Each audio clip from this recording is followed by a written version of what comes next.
All right, guys, today we got a special guest in the house, man. This man is a lyrical monster. He's been on everybody's radar. He's been grinding for a long time. I'm talking about the one and only RJ Payne. Yeah. Payne, what's good with you, bro? Panda Chop. What's good, man? How you, brother? Oh, I'm doing good, man. I'm just glad to have you here.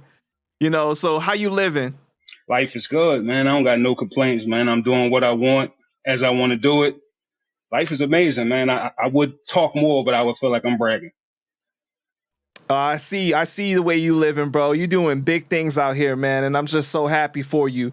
Thank you, my brother. With my interviews, I like to start at the beginning to give the people a better idea of who you are and where you came from. So, where were you born? Okay, born in New York, Brooklyn. Let me see. I was born in Brooklyn. We moved to Philadelphia when I was 5 years old. I had 2 sisters and 1 brother. Rest in peace to my brother. Like I said, we moved to Philadelphia when I was 5. Typical household, man. Father, mother, brothers, sisters. Nothing special, man. Nothing unlike anybody else. So, what made you guys move from Brooklyn to Philadelphia? Oh, man, your boy Payne, man. I've been causing pain since an early age, man. I burnt the crib down, bro. You've been causing pain since an early age. So yeah, man. How did you end up burning down the house at 5 years old? Or was you 4 or what? No, I was about 4.5, 5 years old, like right there at that marker. But I remember I was under the bed, man, being a kid. I don't even know why I was doing what I was doing, but I remember I think I had a little lighter or some matches or whatever it was, and I was underneath the bed. I'm watching TV, everybody in the room, I think my mom, my sisters, and I'm under the bed being a kid. I'm flicking, kind of watching the TV. And I just remember, I guess I took my attention away from the lighter and, kind of looked at the TV. By the time I looked back, one of the strings had caught hanging from under the bed. Bed go up. I mean, quick, just like that. So I'm panicking because I'm a kid. I don't know what to do. Now, mind you, it's adults in the room. They just don't see what's happening under the bed. So I kind of rolled from under the bed and kind of just sat there and waited till they noticed. And yeah, the crib went up just like that, man. The bed, the curtains. Yeah, I stood there just like a deer in headlights. I think they said my shirt was on fire. They had to kind of grab me, shake me off. Yeah, man, I was bugged out as a kid, bro. That's crazy. So what was your family's reaction as soon as they see the fire? I mean, they panicked, but the good part for me is they didn't know it was me. Like my sisters at that point had just started smoking, cigarettes and all of that. And my mom knew my older sister had just started smoking cigarettes. So my mom automatically just chalked it up as that was my sister. So I remember she got balked at for that. I think I told them years later. By that point, it didn't matter. But yeah, dog, I was a problem child, man. So what did your parents do for work? Okay, so my mom mostly did like bartending, stuff like that, but she was a singer. She was heavy in church, stuff like that. My step pop, he was around, my whole life pretty much because my biological wasn't there. He was a mechanic, jack of all trades. He was a vet, Vietnam vet. So the household was just, it was kind of like picture perfect, man. It's the way you would want to see a child grow up. So you never had a relationship with your biological father? Nah, I never had a relationship with him, man. I actually only have maybe 1 or 2 memories with him. I think as a child, I just remember him smelling like alcohol, super heavy. I just remember whatever it was about him, it used to just make me cry. Like I just was never comfortable around him. I remember that much. But my step pop, like I said, he was a man's man, like all about family, all about work, all about doing something. And, he taught me that. And, that's the same things that I apply to my career now. Right. And is your biological father still alive?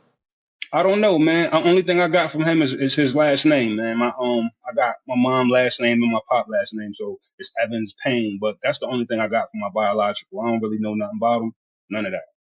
Got you. Okay. So then you end up moving to Philadelphia, right? Mm-hmm. And how long do you guys live there? All right, so I'm in Philly at that point till my mom died in 1990 from cancer. So I was 10 years old. So I think I left Philly probably 10 or 11. My sisters had already moved to New York. My brother, I think, was just about to move out into his own crib. So I moved with my sisters at that point. I'm a teenage boy, so I kind of didn't want to be with my step pop, though that was the best place for me. That was structure, that was discipline, but I wanted to be around my family. So, I moved with my sisters. And of course, getting older. I'm a boy. I'm smelling myself. I start dating girls. You start doing whatever it is you're doing. Next thing you know, you're not listening. So yeah, that didn't go good. My sisters wasn't able to teach me how to be a man. You know how that goes. So when you, well, first, rest in peace to your moms, man. Thank you, man. When you guys end up moving to New York, which part of New York are you living in? Okay, so when I move back to New York, this time I'm living in Long Island, and I'm living in where was we living at first? When I moved back, we was living in Wyandanch. That's on Long Island. And then we actually, I'm talking about, we had it rough when I moved back, like, because my sister she was still young, so she had me, her, and her son. So I think we was in Wyandanch. I think we had to stay at shelters and all of that, and we wound up settling down in another part of Long Island called Huntington. And that's where I went to, that's where I kind of went to school. That's where I started really rapping and all of that stuff. So your mom ends up passing away when you're 10. That's just so young for you to be losing your mom at that time. And you said she passed Absolutely. away from cancer, right? Yes, Was sir. she a Yes, sir. smoker or? Yeah. My mom was definitely a heavy cigarette smoker. For those that don't know that may see this, back in the 80s, in the 90s, everybody was smoking cigarettes. That was just, I don't know if it was a cool thing or whatever, but yeah, my mom was a heavy cigarette smoker. She was diagnosed with that, and I was too young to even know or understand.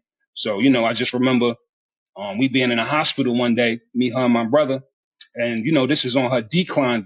And it's funny that when people have those type of sicknesses where they could possibly die, they functions be up and down. So one day they might not be doing too good. One day you might think they're about to come home. So I remember one day we went to see my mom. She was looking like herself. She had a glow. She knew what was going on. She was coherent. She was ready to go home. And I think like 48 hours later, that's when she kind of checked out. And I was sitting in there. I just remember my brother came out. Like basically, her hospital room is here. I literally walk out the hospital room as I'm walking out. My brother's walking in.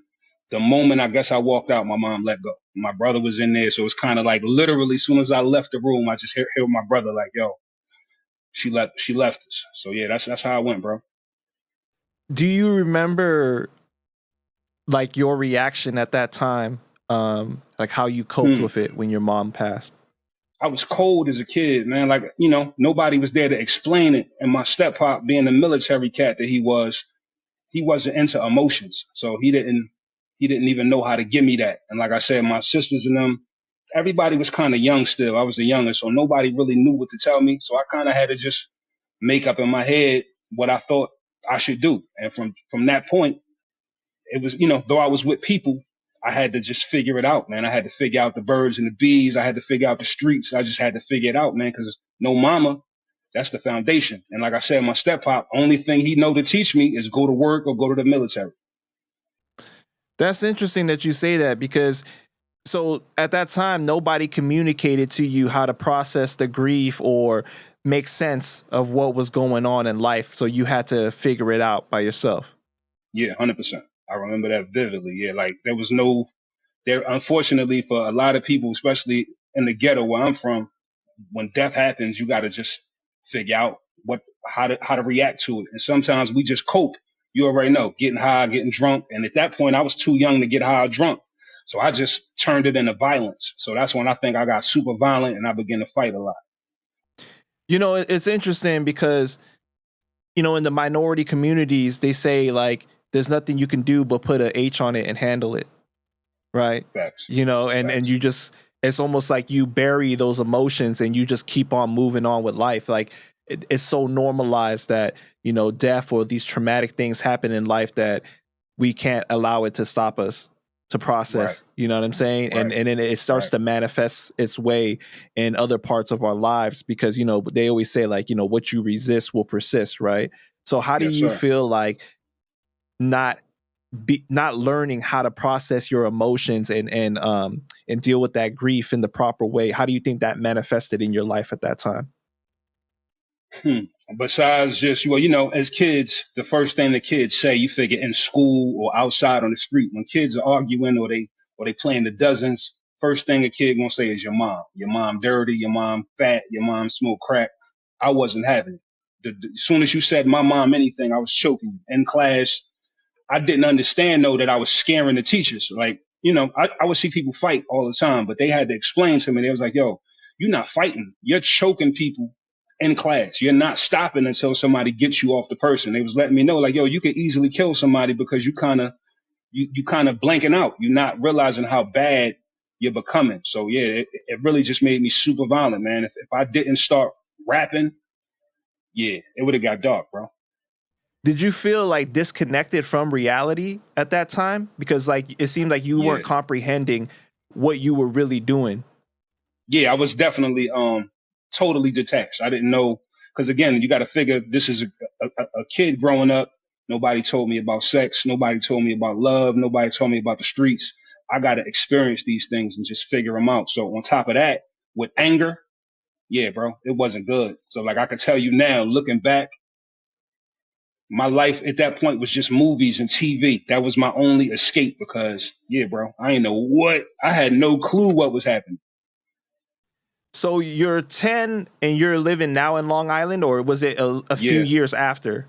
Yeah, I'm probably like 11 at this point, going on 12. So yeah, I'm in Long Island at this point. And you said that during this time, you and your sisters had to be living in shelters at first before Yeah, you guys yeah, settled in Huntington, right? yes, sir. So what was that like staying in the shelter, and how long did you guys do that for? Hmm. I think we was in the, looking back, I can't remember exactly how long, but I say it was probably like 6 months, something like that. I remember though, it wasn't what you would think of when you think of a shelter. It wasn't like, um, big bowls of slop and somebody in there mixing and, everybody miserable. Nah, it wasn't that at all. It was really a super nice, like an apartment complex. And it was ran by, I guess, like a certain organization. And they had it to where everybody had chores, whether children or adults, you had to wash dishes. You had to be home at a certain time. You was responsible for cleaning the kitchen, the bathroom, stuff like that. So it was actually really, really nice, man. They didn't play and you had to be there. Like I said, you had to be there on time every night, stuff like that. So it wasn't bad. It was just you knew if you made one mistake, you was gonna be homeless for real. So it was still structure there for you as a child in that way that you needed, but it wasn't home, Right, right? right. It wasn't home. It wasn't home. I mean, it felt better because you got to think I went from living with my steppop with pretty much no family around me right then to now I'm around my sister, my nephew. Now my other sister's in New York at that time, so I felt a lot better because I'm around family. But yeah, we still homeless nonetheless. So why didn't you end up staying with your step pops at that time? Just because I think, just being a kid, I didn't understand that that was the best place for me. I just knew my mom died. My blood family is no longer around me. So I think just as a kid, you just want to be around the people that you know is your blood. And that's what I did. I don't think it was the wrong. I don't think it was the right choice, but I don't think it was the wrong choice. I think I was just being a kid. But again, call me crazy, but just the way I look at it now, I feel like women can't really teach a boy to be a man. And I think that was my problem. Sisters love me to death, but I had to go back to my step pop to get that discipline. Yeah, yeah. I mean, like, there's a lot of single moms out there that do their best. They definitely do. And, shout out to them. But at the end of the day, a man knows what it's like to be a man in this society, especially a man of color, right? So you needed Right. that man influence to teach you how to move in that certain way. You know what I mean? Absolutely. Um, so you were living in Huntington at 12 to what age?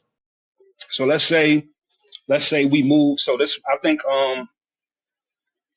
hmm, 12, 13, however long it took in the different transitions from the shelters to the temporary placement to finally getting our crib. So I'm about 12, 13 at this point. Yeah, we're in Huntington. So I think, if I'm not mistaken, I couldn't tell you because it was so long ago, but I do know that we moved a lot in those first probably year of being there before we really got settled. So it was a lot, bro. I really can't tell you everything. Got you. Okay. So then, but you said during this time, this is where you really like found music, right? Like you really Yeah, found yeah, rapping and everything. yeah, So, yeah. what was it that made you finally settle on like, okay, like I want to be rapping, or this is like my outlet for me? Hmm. Well, I don't know if we mentioned it, but so what made me even want to rap was because my brother took me to the movie theater before he passed away to see House Party. And the moment that I saw the battle with Kid and Play, that's the moment that I knew I wanted to be an MC. I didn't know what, I didn't really know what hip hop was. I didn't know about the culture. I didn't know about anything, but whatever they doing right now that got everybody going crazy, I want to do that. And that was kind of my focus at that age. I didn't know about music, songs, song structure, 16 bars, nothing. So at that age that you're talking about, all I wanted to do was battle somebody. I was actually terrible, not kind of terrible. I was terrible. My rhymes was horrible, wasn't good, but I just had that what you call that? I guess that spirit for competition. So I just would look to battle. So when it was time to go to school, I was battling cats that was way better than me. Again, when I say I was bad. So I was getting smoked probably every battle until I just got better. And I would say it took probably a year of losses, maybe a little longer, a year and some change of just losing and getting told by my homies, yo, you're whack. Yo, you're corny, bro. Just stop. Play basketball. Because I was good at basketball. So they used to tell me, like, bro, just play ball. Rapping is not going to work for you. So, yeah, that's how I got nice. So, what were you so fascinated about in that scene that you saw from Kid and Play that made you feel like, was it the crowd reaction, or what was it that captivated you? It was the crowd reaction, but it was more of the battle of words. Like, I never knew that you can battle with words. Like it sounds simple, but to a kid that's watching, it was like the illest thing ever. So I think for whatever reason, it's kind of like verbal boxing. I looked at it that way. So ever since, it just give me like this rush, and I've been getting that rush ever since. I still get it, which is why I still do what I do. But yeah, I think I was more addicted to, what it gave me? It gave me the feeling of being able to fight or something that's super dangerous without actually doing something dangerous or fighting. It gave me that same energy. So, do you think at that age that you were able to comprehend like the intellectual side of it? Because, like you said, like it was like sparring, but with words, right? Do you think that you Right. comprehended that side? No, hell no. I didn't. I didn't think that. I just knew I wanted to be better than the next guy. That's all I knew. That's it. That was literally my driving factor. Like, yo, who's dope? I would go to school with my homies, and I remember I would listen intently for whoever they would say, yeah, such and such, he's dope, or such and such got bars. All right, tell him I want to battle. I ain't heard him. He's probably 30 years better than me. And sure enough, I would run across these guys and get smoked. And then just one day, I just remember just starting to figure it out. Like, oh, okay, so this is how I make a punchline. Oh, so the crazier my punchline is, the more the crowd won't go crazy. Once I mastered punchlines, game over. So you said prior to rapping, like you was hooping, right? Like, did you want to 100%. be like a basketball player in the NBA at that age? I thought I was going to the NBA. Just like so many, I thought I was going to the NBA, bro. I never thought hip hop was going to be what I would really be doing. Even into the yearbook in Huntington, I'm in the yearbook. It says Rob Evans is one of the most likely to go to the NBA. Like everybody just knew I was nice. In fact, I think as a junior, they put me on a varsity team. Like they was breaking rules for me. They was breaking so many rules. My coach knew I wasn't good at math. So he was like, this is what I'm gonna do. We can't have you failing math. I'm gonna become your math teacher. So literally my coach made himself my math teacher, made sure I passed math to keep me on the basketball team. Like I was nice, super nice.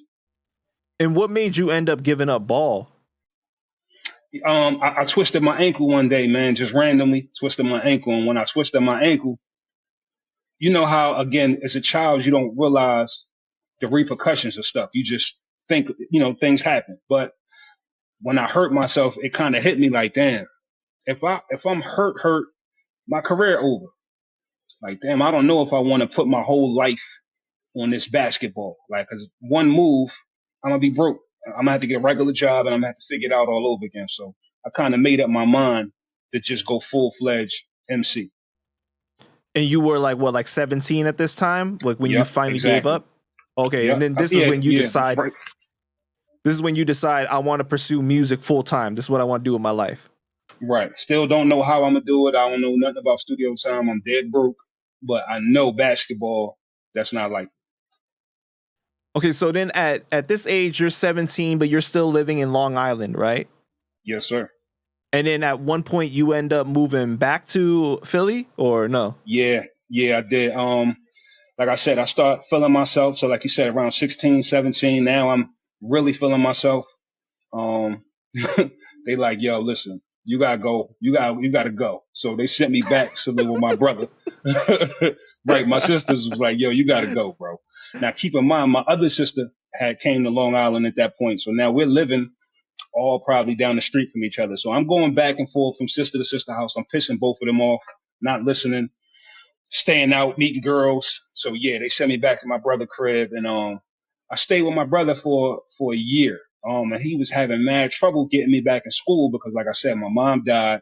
There's really no track record of my history because my mom had everything. So now they're trying to figure out my birth certificate, all of these things that we never knew where they were. So he couldn't get me in school for that whole year. So that whole year, I pretty much watched him be a DJ, learned hip hop, and waited to get in school and got into all of the wrong shit. Like when I say all of the wrong shit, all of the wrong shit. And unfortunately, in that time of me living with him, he developed tuberculosis. And I think I went on a summer vacation, like a little while after I was there. Like I said, about a year. I went on summer vacation, and while I was going away, he passed away. Man, rest in peace to your brother, man. So, but Appreciate it. tuberculosis isn't like a terminal thing, though. Was he dealing with other Yeah. health Okay. issues? So, well, no. So what it does is, you catch it airborne. So anything like you catch it in damp places, like places where it's been like old water, old stuff like that. So Mold? what it does is, yeah, mold. It puts a hardening around your lungs, and it hardens and it hardens and it get harder, and it makes it harder to breathe, and eventually it gets so hard that your lungs can't expand no more, and it just kind of suffocates Oh man, that's crazy. you. Yeah, and I So, caught it. I actually caught it from my brother in that process. That's what's crazy. and you got over it. Like, how did it take like a long time for you to get through it? Yeah, yeah. So once he passed away, we found out what he passed away from. I just started getting the symptoms, just randomly one day. I started coughing. It was the summertime, and I never forget. It was hot. It was like real hot one summer. It was probably like 100 degrees one of them days, and I'm cold. When I say I'm cold, I'm chilly.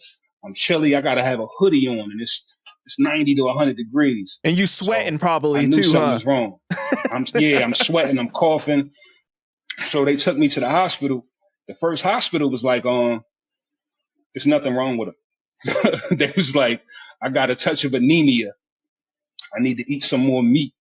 Pause. That was their answer. So I was like, okay. My sister was like, nah, we're taking you to another hospital. They took me around the corner, and the next hospital was like, yo, they looked at me. They heard my story. They was like, yo, get him a room now. They made everybody mask up. And they pretty much let us know, like, yeah, if you don't get right soon, you're gonna die. So yeah, life was interesting as a young boy, man. Wow, Very man. crazy. It's like back to back for you. It's nonstop. Yeah, Something like big is happening, traumatic, big events happening in your life.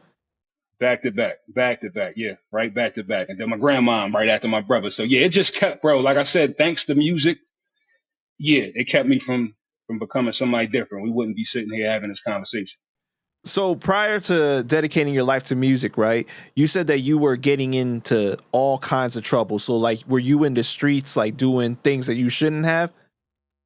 100%, 100%. I mean, dibbling in Philadelphia. Let's just get this straight. In Philadelphia, in the 90s and in Long Island in the 90s. You could not survive in Wyandanch, in Philadelphia, and Bayshore, and in Brooklyn. You could not survive in none of these places without, unfortunately, doing something illegal. So yeah, I did a lot of stuff I'm not proud of, bro. A lot of stuff that actually, if I'd have got caught, I probably would have.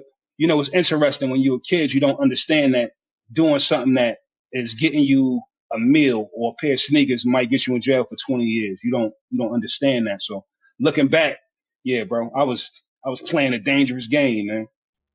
Yeah, man. And then obviously we're talking about things that, are past the statute of limitations now.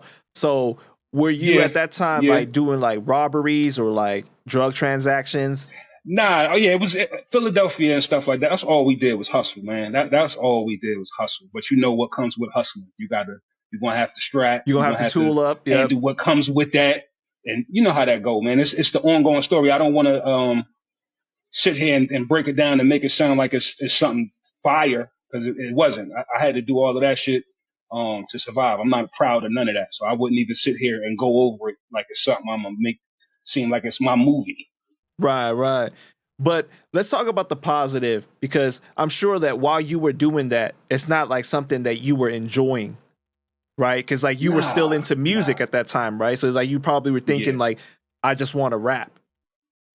Yeah, that was the excuse you would tell yourself, like especially in my era growing up, we all would tell each other, yo, we only doing this so we can get better, or we doing this so we can eat. We doing this to pay the bill. We not hustlers. We not drug dealers.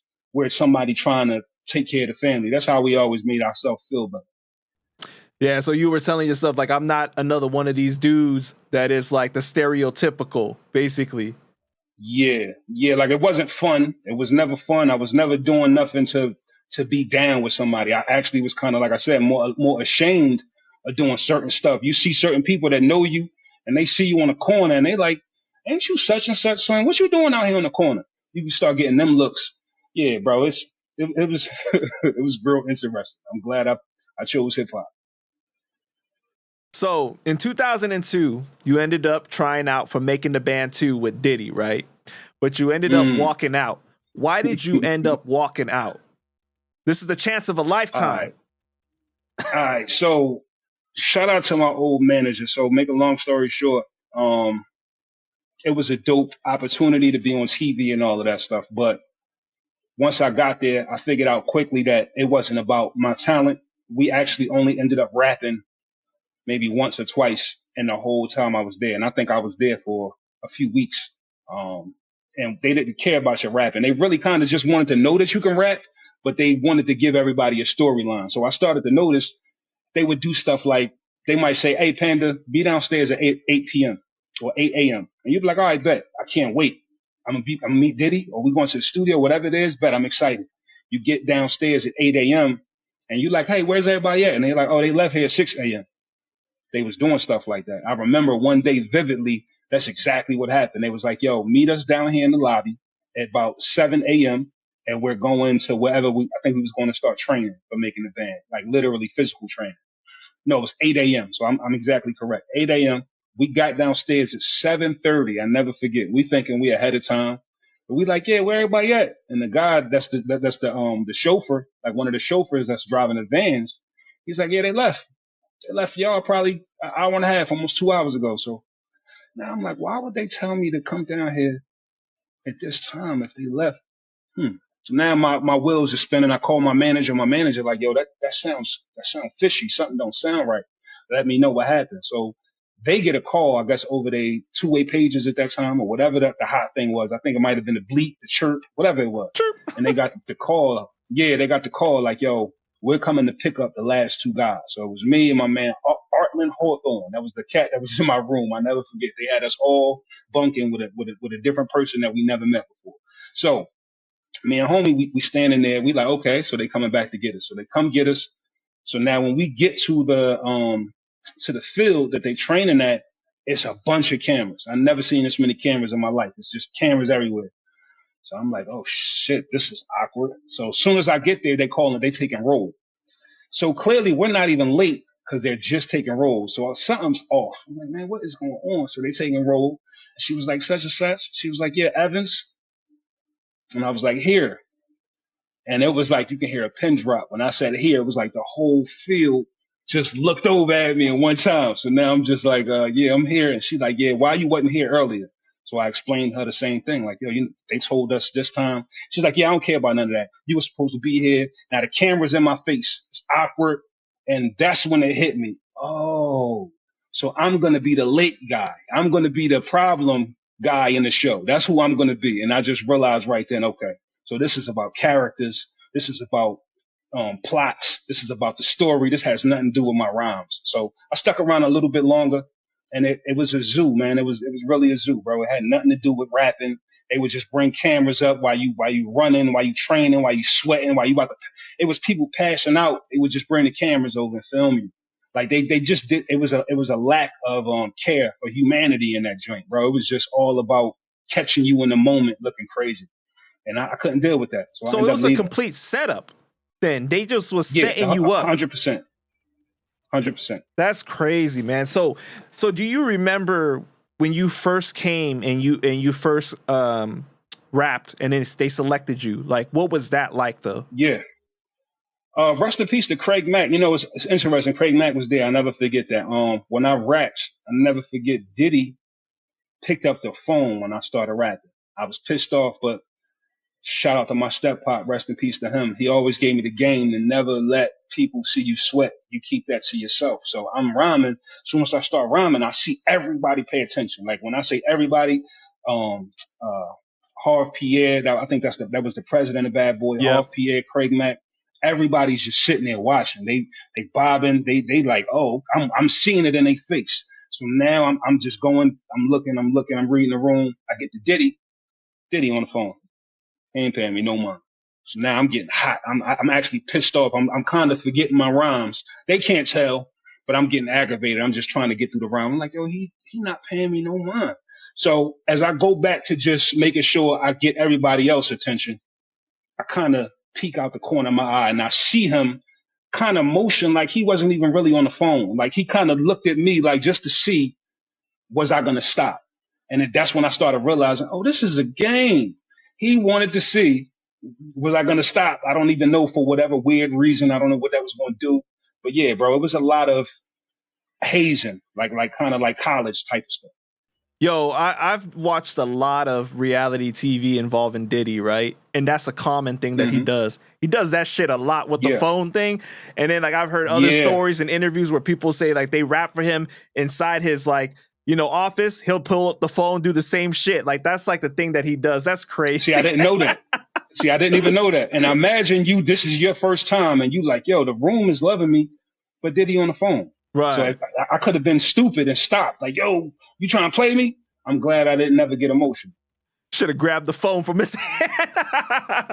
No, keep in mind, we on the stage, and the stage is, far back. He's literally like in the row for like, let's say like it's like an auditorium type of setup. Right. So you far away from him, and they made it clear to us when we first met him. They said, listen, when Diddy's coming in the building, we're gonna move all you guys into another room. They told us this up front. Don't look at him too long. Don't speak to him. Wait till he speak to you. And I'm like, don't look at him. They told us all, literally from the beginning. Don't make him uncomfortable. And that was the type of shit that let me know, yeah, this ain't for me, bro. I don't know how to, like, that's weird. Like, so talk to you, but don't look at you. Like, I'm cool, bro. Bro, that's weird because like you've heard like little stories about like famous celebrities like R. Kelly, and everything. Like when he was on that tour with Jay-Z, where it's like, yo, when I'm walking down the hallway, everybody got to face the wall and not look at me or something. Like, so it's like, that's crazy when you first getting introduced to that. I could imagine you was like, man, like what the hell type of shit is this? Right? No explanation. Again, more my whole life has been no explanation. Just figure it out. All right, so then you figure out the game already. You see what it is, that this is for TV. This is not for, for my talent, and right. And how long do you end up staying around for until you leave? I stayed, like I said, a few weeks. I was going to leave quicker than I left, but Harv Pierre just kept assuring me. He said, listen, I like you. I think you dope. Everybody think you dope. And I told him, I said, I don't think Puff checking for me, man. He don't even be paying me no mind. He said, nah, that's how he is. He watched me. He did. He's like, he dig you. Harv actually told me, he said, I know you hurt, because I got hurt in boot camp. Like they was working us. Okay, so another thing, they had us in boot camp working.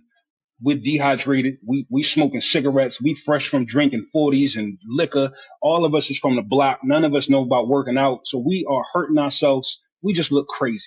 So I hurt myself, right? So the paramedic told me, he said, listen, I don't know what you guys are here doing. I don't know about making a band. I don't know about TV, but the paramedic said, the way you're going, you're not going to make it. He said, you're totally dehydrated. He said, and your muscles, I was having muscle spasms. My muscles kept, wouldn't stop jumping. It was just crazy stuff happening with my body.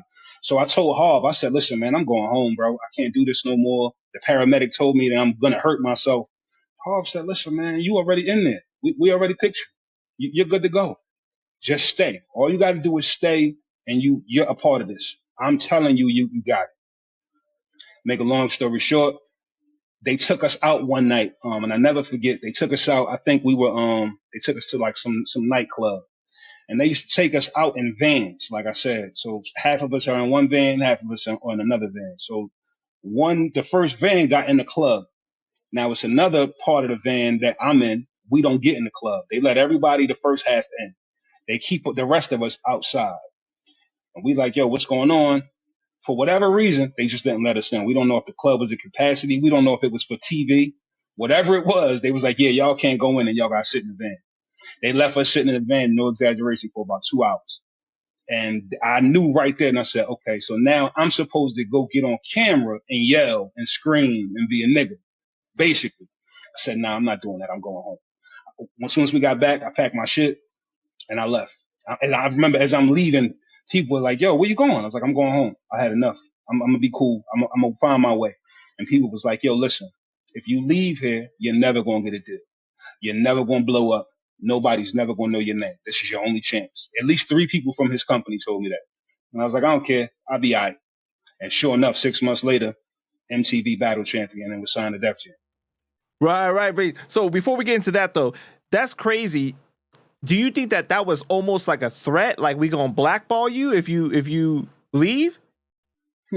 I think it could have been a threat, but I really think it was how they felt. Like I think you can make people feel like there is no train but my train. Like, you know what I'm saying? I think Diddy has that effect on people, especially at that time. Like, yo, I'm number one. I'm selling all the records. Either you on my train or you ain't on no train. And I think I just have enough belief in myself. You can't tell me that. I don't care Diddy. I don't care who it is. Can't nobody tell me that I need you to be successful. At that time, did you want to be in a group or you wanted to be a solo artist and you just saw this as an opportunity? I didn't care. Yeah, it was just an opportunity coming from where I was from, living in Southwest Philly at that time. We all just wanted to get out the hood. Shout out to Enes. Enes from, Enes was in there with me at the same time. And we both had the same mentality. Like, yo, whatever it take, we're going to do it. But I think, shout out to Enes. I think Ness was more ready at that time for making the band because he had kids. Ness had been locked up. Like Ness understood this is his one and only chance. That's how he took it. And that was smart. But me, cocky old me, I was like, nah, bro, I'm not jumping through your hoops. I'm not doing none of that. And I'm still going to get on. Right. And it's crazy because when you look back at it, right, did you watch it after it aired? Absolutely. And I used to be angry sometimes. I'm not even going to lie. I remember some days I would watch it and I might see them go on tour. I might see them in the studio with a Mary J. Blige. I might just, whatever it is. And I might currently not have no money in my pocket. So I had to go through those struggles as well at that time. Like, damn, you might have played yourself. You might have should have stayed in the band. Damn, bro, damn, it's over. Yeah, I went through that as well. So what were you thinking when you saw them walking for cheesecake and Ness fighting Freddie P and everything? Because that could have been you in that position. That's what I'm saying. I knew I made the right decision. That's when I knew. When I seen them take the walks, when I seen them have to fight and, and they didn't care how the fights made nobody look, I knew that would have been me, but I know that I don't have that off button. If I lose my temper, I got a really, really bad temper. You can't say, all right, Diddy's here, now stop. Nah, I'm probably not going to stop till the police come. So I'm not going to do that for entertainment. Right. And it's crazy because when you look at that scene of him and Freddie fighting, right? When Diddy comes and he goes, who won? And he Who was won? like, see, these days we got all types of things to revive people. You got to keep the cameras rolling. Reality TV rule Yep. number one, and then that just Yep. goes to show you right there what it was really about, right? You know? Yeah, nobody cared because he was choking Ness. Let's say Ness would have passed out unconscious or God forbid he would have died or something like that. They would have kept taping. Yeah. And I was well aware, like, yo, they literally want to see a body drop. If they can see you die, that would be primetime TV. And I think that with everything that's come out over the years about Diddy in regards to like business and like the artists, how like a lot of artists were never happy, or these newer allegations, it's like it kind of makes you realize like, yeah, you made the right choice to handle things on your own, you know? 100%. 100%. Like I said, I think that's part of, you know, the universe, God, whatever you want to call it. I think whenever you make a decision that's not the popular, easy decision, I think you get kind of tempted. Like, you sure? Like you sure you could come back over here though? It looks better. But like you said, if you just stay the course, man, most of the time you'll see that shit don't pan out. They ended up with a gold album, but look how he treated the band at the end. He just got rid of all of them. Right. And you know, it's crazy because like the way that you said that they set you up, right? It's a bad look though, because if you react in a Hmm. certain way, that's what you're going to be remembered for. And then what label or what person is going to want to fuck with you after that? Like you said, if you went out there and really lost your temper, You, you could you have been branded as mm, that forever. right. You know who I would have been? I thought about that. If I would have went with the first time that they called me out at the field, at the track and field, if I would have snapped, I would have been Dylan. They were setting me up to be the Dylan character. Not to say nothing about his talent or nothing, but that whole he's always late. Where's Dylan? That's who they were attempting to make me. Now I can see it clear as day. Yeah, and you got to think about like where are they now? I would say probably Ness is the most successful one out of all of them, right? That has sustained himself. Yeah, Yeah, Ness and Babs, I would say. Yeah, yeah. yeah, definitely. All right, so then I saw that you said in an interview that you was influenced by Jay-Z, Biggie, Big Pun, Sean Price, DMX, Redman, and Big L, right? So you were mainly influenced by Yes, New sir. York MCs, with the exception of Reggie. Were you not influenced by Philly rappers, or was it because at this time Philly wasn't really on the map like it is now? Yeah, at that time, Philly rappers didn't really influence me in any particular way. I say at that time I was more influenced by punchlines, and at that time Philly, that wasn't how Philly rap. Philly was all about being cool and wearing Guess jeans and sharp shape ups and cheesesteaks and just the culture of Philly. It wasn't really about showing off or anything like that yet. So yeah, I was more acclimated to the MCs that made you be like, yo, rewind that. So yeah, those were my guys. But I will say I was influenced by the West Coast, believe it or not. As weird as that sound. I heard what was that? Today Was a Good Day, that type of joint by like an Ice Cube. Though I was into more punchline heavy music, when I heard Ice Cube though with the storytelling, that blew my mind. It blew my mind just as much as a punchline. So those were, believe it or not, outside of the guys that you named, I would say following that would be an Ice Cube, as much as you wouldn't think so. And it's just for the storytelling capabilities. Yeah, you know, and I can see that because like with your songs, it's a lot of like painting imagery. You know what I mean? The way that you do Yeah. like your storytelling. And I feel like that's what Today Was a Good Day was about. Like you could just see it in your mind what he's talking about, even though it's not very Right. complex, right? You know, it's not like all No, these it wasn't. multi-syllables or anything like that, but like the way that he worded it was like perfect.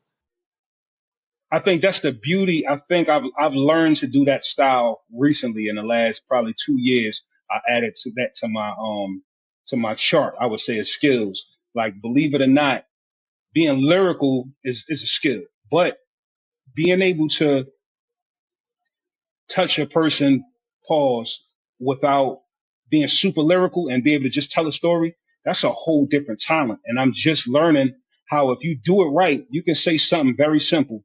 And I think somebody that mastered that would be like a Tupac. Tupac didn't rhyme super lyrical, but the way he would say one line would hit you as well as a punchline would.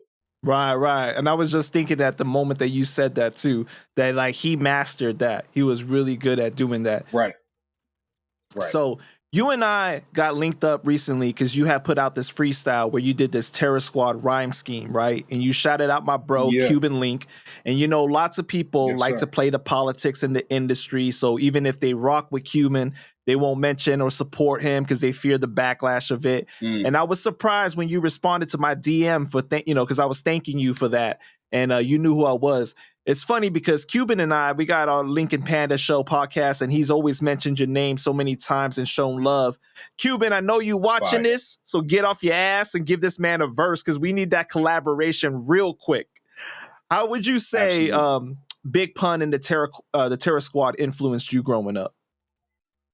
A whole bunch, man. Big Pun is responsible single-handedly for a big portion of my syllable breakdown, the way I rhyme. Without Pun, I probably wouldn't be as nice as I am. I think that whole era of the Terror Squad running with Fat Joe, from the moment that I heard Fat Joe sign them, and I had just heard the freestyle with Big Pun, and he did the snatch the moon out the sky and blow the sun away. When I heard that, I said, yo, he's just signed the illest MC probably I've ever heard in my life.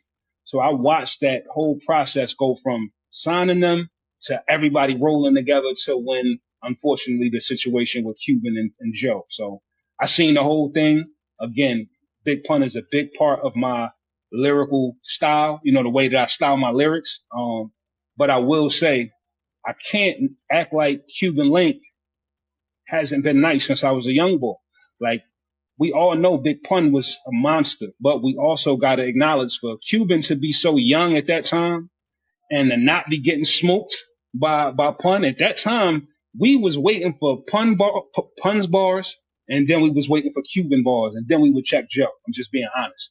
So in that order. So with that said, I could never lose that respect and act like Cuban wasn't somebody that I grew up listening to. So though they got they differences, I'm gonna always have the respect for Fat Joe. Fat Joe is a legend. I'm gonna always rock with Fat Joe. That they situation don't have nothing to do with me. I'm gonna always have love for Cuban. So I think as long as I maintain the respect for both sides, I don't think it should be a problem. And I respect that. You know what I mean? Because like you said, that situation has nothing to do with you. It's not your business, but it shouldn't prevent you from showing love to either side, right? Because you weren't there, Absolutely. you had nothing to do with it. You know what I'm saying? I Yeah, respect that. and as much as I got love for Cuban, I would hope that Cuban, if I ever seen Fat Joe, I would hope Cuban know I'm gonna give Joe love. I would do a record with Joe, and I would hope Cuban wouldn't feel the way because again, I'm a student at hip hop. I don't care about nobody beef. I want to do records with the dopest MCs. Period. Right, right. No doubt, man. So in 2003, you ended up on MTV's MC Battle, right? Which you ended up winning, Hmm. getting Hmm. $25,000 and a record deal with Def Jam. Tell us about the process, step by step, when you first find out about it, and then when you signed up. Well, my manager once again he did the same thing he did with making the band. He said, "Yo, I seen a commercial on MTV for this battle." That's all he knew. He said, "Yo, go watch it all day." Because at that time, if you remember, you had to literally watch TV all day to see the same commercial. Like there was no just you just knew when stuff was happening. You had to just wait. So I remember watching MTV all day. I seen the commercial. Yo, if you think you dope, come to come to Times Square. So we went out there. We stood in line for 24 hours. During that process, my manager, shout out to him, man. He was such a dope guy, man. He's not my manager anymore, but he's like family. But he was so dope as being a part of my development as an MC because he would do things like this. So he took the time while we were standing in that line. He was literally walking up to other MCs. I was just standing there with my headphones on, whatever it was I was doing. He was just like, "I'll be back. Go take a walk." I wouldn't know what he's doing. I would watch, make sure he all right, cool. 'Cause he's a white guy, by the way. So the only white cat in this line with all these black dudes. So every time just lift my head a little and just make sure he all right. So I would see him talking to people, and then he eventually walked over to me and was like, "Yo, you ready to battle?" And I'm thinking he talking about where we going. I'm like, "Hell yeah, can't wait to get inside." He like, "Nah, see them dudes up there, they ready for you." What you mean? He done. I don't know this. He done paid these dudes or whatever he done did. So I got like 3, 4 dudes that want to battle me. Mind you, this is a long line with people around the world. So this gets us ahead in the line. So my manager was actually a genius. So people that's there, we're bored. We're bored. We're freezing. This is the middle of winter. People want to see something. They're like, yo, go ahead. They see it. They see my manager motioning me to come up. And people are literally telling me to go ahead and get in front of them. Like, man, go ahead. I want to see this. So I literally battled one guy, one guy, one guy. What they don't know is I'm dead broke. And all I got is raps. They don't know this. They don't know my mom died, my grandmom died, my brother died. They don't know that my ammo is nothing but rhymes. I got 1,000,000 raps. For every one rap you got, I got 10. They didn't know this. So I'm running through these guys. Next thing you know, we're at the front of the line. So 24 hours go by of like damn near standing in this line. We stand in line for literally almost 24 hours. We're standing there waiting. So the door is finally open. Now we excited. Bet. Next thing you know, the line, people in line start beefing with the cops. Now the cops are coming around this early morning. The cops are telling everybody make an orderly line. You guys are, interrupting the traffic and blah, blah, blah. The rappers in line start beefing with the cops. Cops start beefing with the rappers. Cops start pepper spraying the rappers. The line breaks up. MTV comes out. They tells everybody go home. So we wasted that whole time, all of them battles for nothing. They sent us home and told us to come back, I think, in a week. So we had to redo that process a week later. That's terrible, man. You must have been pissed. Hot. I was hot. Like, I was hot, man. I was on fire. Like, you just don't understand. I was hot. So, but what I did, I said, all right, I still got all of these rhymes. I wrote a few more rhymes. So now when we go back, the process is a little quicker. And when we get inside, they have us, first of all, we were at this place called the Roxy. And for those that are hip hop fans, the Roxy is where the legendary hip hop movie Beat Street took place. That's where they battled at. So they had us in there doing our impromptu battle, but it was against DJs and whatever personalities they had around. So I believe I had to rap for maybe, I think his name was DJ Chubby Chub, if I'm not mistaken. And he was like, listen, battle me. This is how we meet. And I'm like, battle you? You're a DJ. He was like, yeah, if you can make me feel like insulted, I'll let you go forward to the next round. And I'm like, insulted? I'm looking at him like, all right, he's a little chubby. Yeah, I got some jokes. So I start going crazy. Next thing you know, he was like, oh yeah, you fired. They let me through. So that was it. It was something so simple as just moving past that guy. Next thing you know, we got MTV tryouts at MTV. So I think I battled maybe a total of 5 to 7 times throughout the whole process. So then you wait, this is prior to you going against Locksmith, right? These are actual rounds, or this is tryout? This is actual rounds. Yeah, this is actual. So from those, that was the end of the tryouts with the DJ. I made it. So now we're in the building. So now they start doing the MC versus MC. They was just randomly matching us up. So me and Locksmith was the very last one. But yeah, I had to go against quite a few MCs. It was a few that wasn't on camera, and then it was a few that was on camera. But I won everyone. I don't want to be cocky and say easily, but I won it easily because I had so many rhymes. Like, I think a lot of these guys, it was a mismatch. I don't think nobody knew how hungry I was. Like, I literally probably went to this battle with maybe 100 raps, no exaggeration, or more. So, but the problem was I exhausted every one of these rhymes at that battle. When I say exhausted, every single bar, freestyle, every trick that I had, I used it. So by the time I got the Locksmith in the last round, I was done.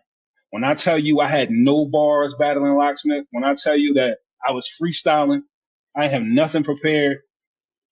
That was all God. I give that to God, bro, and the fans, because I thought honestly he won. In my head, I said, yeah, he had a cleaner performance. I stumbled a little bit. He won. But what I didn't understand is, during that process, MTV had started building a backstory for every artist in the battle. So on top of every battler being there, they would show footage of the artists in their hometown. Like you said, my story of my mom and everybody passing, I think that struck a chord with the people, and they kind of really built a backstory for me. So I think the people already had it in their mind that I was going to win. So I think it didn't even matter about me and Locksmith in the final round because they ended up giving it to me. And shout out to Locksmith. He's amazing. In that last round, yeah, I definitely didn't have no rhymes for Lock. I'm going to be honest, man. I used every rhyme I had at that point. Yeah, because that's funny that you said that you freestyled, because I did feel like when I was watching that part, I was like, yo, it don't really sound written right now. It sounds like he actually coming off top right now. Yep. Literally, that's all I could do. Because I knew, I said, all right, if this is the championship, see, in my head, I didn't want to win. I never went there to win. All I went there to do was get on TV and be famous. I just wanted to win one or two battles. I never cared about winning the battle. So even in that round, when it was time to announce the winner, I didn't care. Because I was like, yo, I'm on TV. I made this in the last round. I won. Even if I didn't win, I won. Like, coming from where I'm from, man, I won. I'm good. So when they said my name is the winner, I had to, if you go back and watch the footage, I had to turn my head because it hit me. I was like, oh shit. Like I started crying on the spot. Like, yo, hold up. I just won. I'm signed a Def Jam. Hold up. What? Like, it took a minute to process. So yeah, it was a crazy day, bro. It took a lot to even come down off that high. That was crazy. Now, Locksmith felt that it was biased because he was the only rapper from the West Coast, right? Mm-hmm. I don't think it was biased. I think Lock is a dope MC, but I think what happened is Lock just was in a place. You know how they say you got to go where you appreciate it and not where you tolerate it. Mm-hmm. I think it's the same thing with hip hop. I think you have to be in places that they appreciate what you do. Otherwise, you could be better than everybody, but if they don't appreciate you, they don't care. So I think if that battle took place in LA, where Lock is from, I would have lost because it just wasn't for me. They didn't appreciate me. They appreciated Lock. But I think being as though we were in New York, I look and smell like New York. I got a backwards hat. I got on Timberlands. I look and smell like New York. I think it just made sense. All right, he got a sad backstory. He's a dope MC. We can kind of relate to him. I think it was just more of a people related to me a little bit more. But I think performance-wise, I would even give it to Locksmith in that battle. Because the people voted, right? It wasn't MTV that decided. Yeah. It was the people that voted. The people voted. That's what let me know that I did something special, because the people voted. Got you. Wasn't one of the people that you battled, didn't they get disqualified? I think the girl, right? That was my homegirl Night. She was who they wanted to win. Like, she was the person that everybody knew. Well, if they didn't know, I knew. Like, she was the one that everybody was gunning for. Like, she was like a female version of me. She had punchlines. She was witty. She was actually more witty than everybody. She had punchlines and she was a female. So she had like the trifecta going on. But like you said, she cursed. And I made her curse because I peeped that everybody she battled, they were battling her like she was a girl. They were spitting cute rhymes at her. Nah. From the day I met her and I knew how nice she was, every time we was chilling, it's fucked up. She knows now. But I would make bars up just all the time. Like, even in conversation, I would just know, like, yeah, we friends and all that. But I know you're a problem. You're a problem. I'm going to prepare. I'm going to over-prepare. So I prepared so much for her that if you go type in Rain Man versus Night, MTV, I went crazy. And that, like, she went crazy, but I went super crazy because I just had lines on lines. And I remember when I said some of the lines, I could see the insult on her face. She never had that in none of the battles. Nobody that she battled made her care. She kind of had the juggernaut vibe. Like, I don't care about none of these guys. But every bar I said, I can see she getting pissed off. Now she getting aggravated. Now she can't stand still. Now she's moving. So now when she rap, she curse. I kind of felt it. I said, yeah, this is mine. I knew it. What did she say? Because I heard in some of the other battles that you said bitch, right?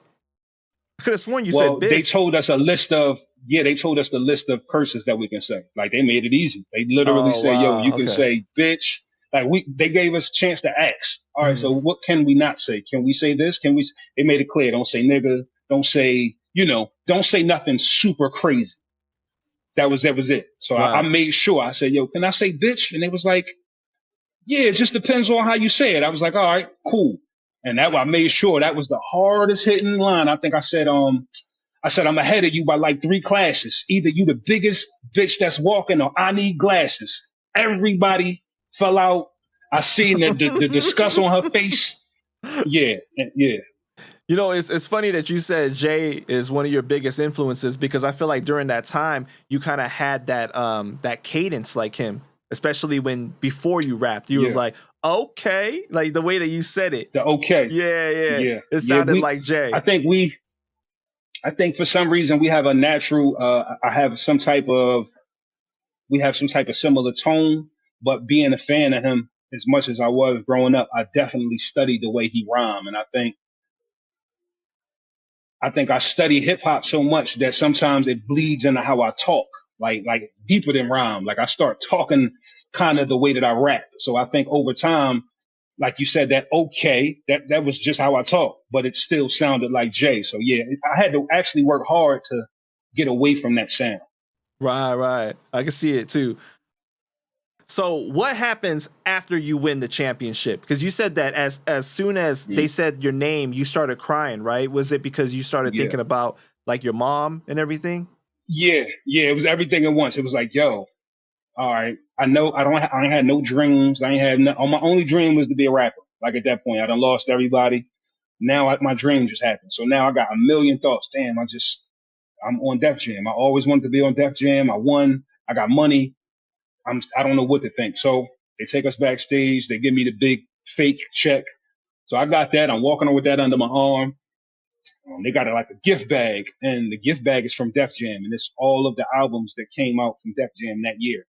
So I'm going through the albums. I'm like, damn, I got all of these albums. Now, as a hip hop head back then, it was something special to get an album because you opening it up, you looking at the notes, you looking at the shout outs. So now I got this fresh ass Adidas bag that nobody never got. And it's probably 30. It's like, I'm exaggerating. It might be 10 to 15 new Def Jam albums. I'm happy. So we leaving. The Def Jam bus is outside. My manager like, yo, you signed a Def Jam now. Let's go on that bus. So we go on the bus. They open the door and I see Redman. I see Method Man. I see Kid Capri. I couldn't even talk. Like I just remember, like I literally couldn't say nothing. They all dapping me up. Yo, welcome to the family. It was crazy. Kid Capri showed wild love, and again, it seemed like I was watching myself go through it. Like it was like I couldn't say nothing. I was just watching. Like I was kind of like you had an outer body experience, kind of. 100%. Yeah, 100%. Like I was literally felt like I was watching me not be able to say nothing. Only thing I could do was just shake hands and just say thank you. You were smiling ear to ear, huh? That's ear to ear, bro. That's all. Because again, coming from where I'm coming from at that time, there is no way to get here. And I was just making the band, and they just told me I wasn't going to get nowhere. All of this is going through my head at the same time. Right. And Kid Capri was the one that actually DJ'd the battle, right? Yes, sir. And you know, ironically, when you go to nowadays, when I made my resurgence, people like Kid Capri and Method Man didn't even know that RJ Payne was Rain Man right off the top. Right. And we're going to get into that. But it's crazy because wasn't there, when they asked you what you were going to do with the money, you said you was going to buy a house or something like that? Hell yeah. Yo, young, immature, 2003. So young, immature, 23-year-old me was like, yo, I'm about to buy a house. I don't know what I'm going to buy. I'm going to buy something. That was my only logical thought. I'm going to buy something. I feel like that scene, you looked like at a loss for words. Like it's just kind of like something just vomited out. Like, you know what exactly I mean? Like you didn't even mean to say that. That's exactly. Because you know what I knew? I didn't want to say I'm going to buy a chain. I'm going to buy a watch. I said, no, whatever I say, it's going to be something that everybody's going to be like, yeah, I would be thinking about that too. Right. You didn't want it the stereotypical, like, oh, you a rapper, first thing you get some money, now you're going to get the chain, you're going to get the whip. Right. Yeah, I got you. And at that time, Kevin Liles was the head of Def Jam, right? Oh, yeah. Kevin Liles came and put the jacket on my back. I got the fresh Def Jam leather. Yeah. And he was like, welcome to the family. Yo, that must have felt so good because, you know, when you, as a fan, you seeing some of your favorite rappers rocking that, you was like, man, that shit is fresh as hell. Like, I want me one of them. That was amazing. That was amazing, bro. And to go Now to go back, so I started wearing the jacket. Now I got the jacket on every day. Like I'm Def Jammed out at that point. So every meeting that I got with Def Jam, I'm wearing a jacket. So they thought that whoever won the battle would just be a battle rapper, and all they would be able to do is just battle rap. But when they started hearing the music, shout out to Miss Tina Davis. She's who discovered Chris Brown and so many others. She was Kevin Lyle's right hand, and she kind of was the go between. Like if you can make it past her, now you can directly meet with Kev. And from my first meeting with her, she was like, "Yo, you a star." She's like, "Yo, you a star." She's like, "Yo, you just need the right record." And she just kept working with me. She's like, "Yo, keep coming back, bring me more records." And it went from her saying, "Kev is gonna love this," to now it's me, her, and Kevin every meeting, and now it's going to, "Yo, we just gonna sign him." And Kevin is like, "Yeah, all you need." This is what Kevin said directly. He said, "Yo, you have your Wankster." He said, "If you were 50 Cent, you bought me your Wankster." He said, "Now give me In the Club." He said, "When you give me In the Club, we're gonna make you a star." And that's what I was shooting for. I was shooting for my In the Club. It was lining up. You figure they had Method Man, they had Red Man, now they got Rain Man. Everything make perfect sense. So we go back to Def Jam one day. We about to play them the new records. We super excited. The whole building is cleaned out. It's a secretary in there, and she says, "Sweetheart, um, Kevin has been fired. There's no staff." She said, "It's just me and the cleaners. They're cleaning this building out." She said, "We're done. There's nobody here at Def Jam right now." She said, "All the artists," she said, "if you have business here, honor your contract. But basically, go sit down. We can't help you. There's nobody here. There's nobody running the label. We're not cutting no checks, and we're not cutting nobody out of their contracts. Whatever you have going on, let it legally take place, and God bless you." Just like that. That's crazy. And this is still 2003, or is it 2004? This is already 2004 now. Yeah, this is about 2004. Wow. Yep. They like, "Yeah, Kevin got fired," and we don't know what to tell you. What is your reaction? Your immediate reaction when she says that to you? Cold. Because at that point I'm used to disappointment. So I was like, all right, well, I had already developed a relationship with an interesting guy in the industry by the name of Jimmy Henchman. I didn't know who he was at that time, but I ended up doing. Wait! Before we go there, though. So you get the news that he's fired, and yeah. How does that situation work out? Do they end up releasing you from the contract immediately, or no? I had to just wait out my time. Like whatever the MTV contract was, I don't remember it now, but it was pretty much like I couldn't. Once you won on MTV, you couldn't go win on BET. So I had to wait out a time period for the MTV shit. Then I had to wait out a time period for the Def Jam contract. And then I had to wait out a time period for them just in case. Because, when you sign a contract, they also have a window to extend the contract. So I had to wait for all of those things to go away. That's like crazy, I said, man. Luckily for me, I was already in business with the guy Jimmy Henchman, and luckily when they said that Kevin Lyles was fired, my first thought was, I'm signed to a millionaire. So, all right, I'm gonna be signed to Jimmy now. I'll work it out. So when did you get the money? The $25,000 though? They didn't give me that money till almost a year later, bro. I got that money 6 months to 7 months after I won the battle. So I had to walk around after the battle for 6 to 7 months, dead broke. Signed. Well, you got your now Def I'm Jam super jacket famous. Though. Yep, I'm signed to Def Jam on paper. Now I'm a star because everybody just seen the battle. Everybody knows my face, especially at home. I can't get a job. So now I've got to just wait 6 months. And now they're playing the game. The MTV saying that they're responsible for half of the check. They're only going to cut their half of the check when Def Jam cut their half of the check. Def Jam is like, yeah, by the way, we're only cutting the check when MTV cut a check. So they played that game until they had to just cut the check. And that was, like I said, 6 to 7 months later. So then you get the $25,000, and how long does it last you? It lasts me pretty long, actually, because I'm not a flashy dude. The only thing I did was pay my rent off for like mad long, paid my bills, bought some bullshit, of course. But for the most part, I spent the majority of that money traveling back and forth to New York, doing more business. So I say within 2 years, within a year and a half, that shit was gone. Damn, it lasted that long?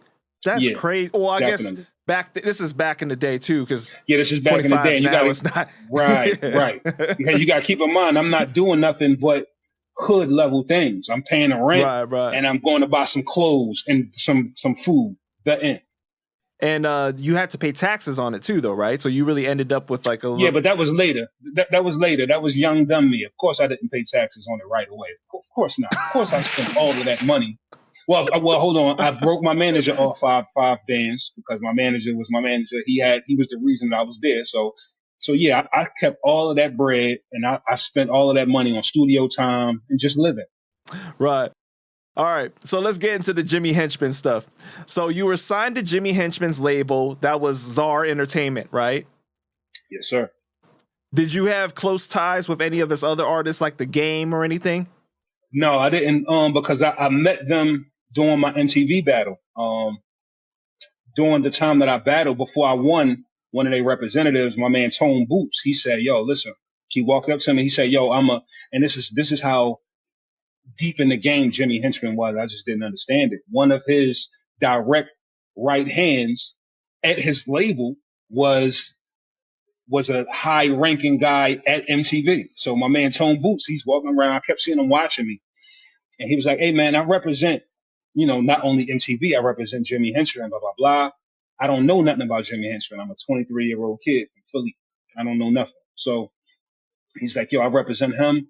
He wants to do business with you. He's very powerful. He got money. He believe in you." And he specifically said, "Jimmy don't care if you win or lose this battle. He want to sign you." That's what got my attention. I said, "Oh, now we cooking. Now that makes sense. So you want to sign me no matter what? Bet that." So I ended up meeting with him. Jimmy was the coolest short dude I ever met. Now, if you don't know nothing about Jimmy Henchman and you met him, you would think he 100% a regular businessman. Very unassuming, very non-threatening, with a suit on, hair sharp, briefcase. And the first thing he said, "Listen, I don't want to be your friend. I don't want to hang with you." I was kind of offended at first because that's the first thing he said. He was like, "Yeah, I don't want to be your friend. I don't want to hang out." So I'm kind of like, "What?" He said, "I want to do business with you." He said, "I see money. I'm not going to lie." He said, "I look at you. I see money. You're going to do big things, and I want to invest in your career." That was mind blowing. Like, damn, nobody never been that honest with me. All right. Hell yeah. As soon as we started doing business, he cut me a check right off the bat. I think the first check was maybe like five. So he says, very interestingly, at the end of the meeting, he says, "Yo, the MTV pay you yet?" And I was like, "Nah."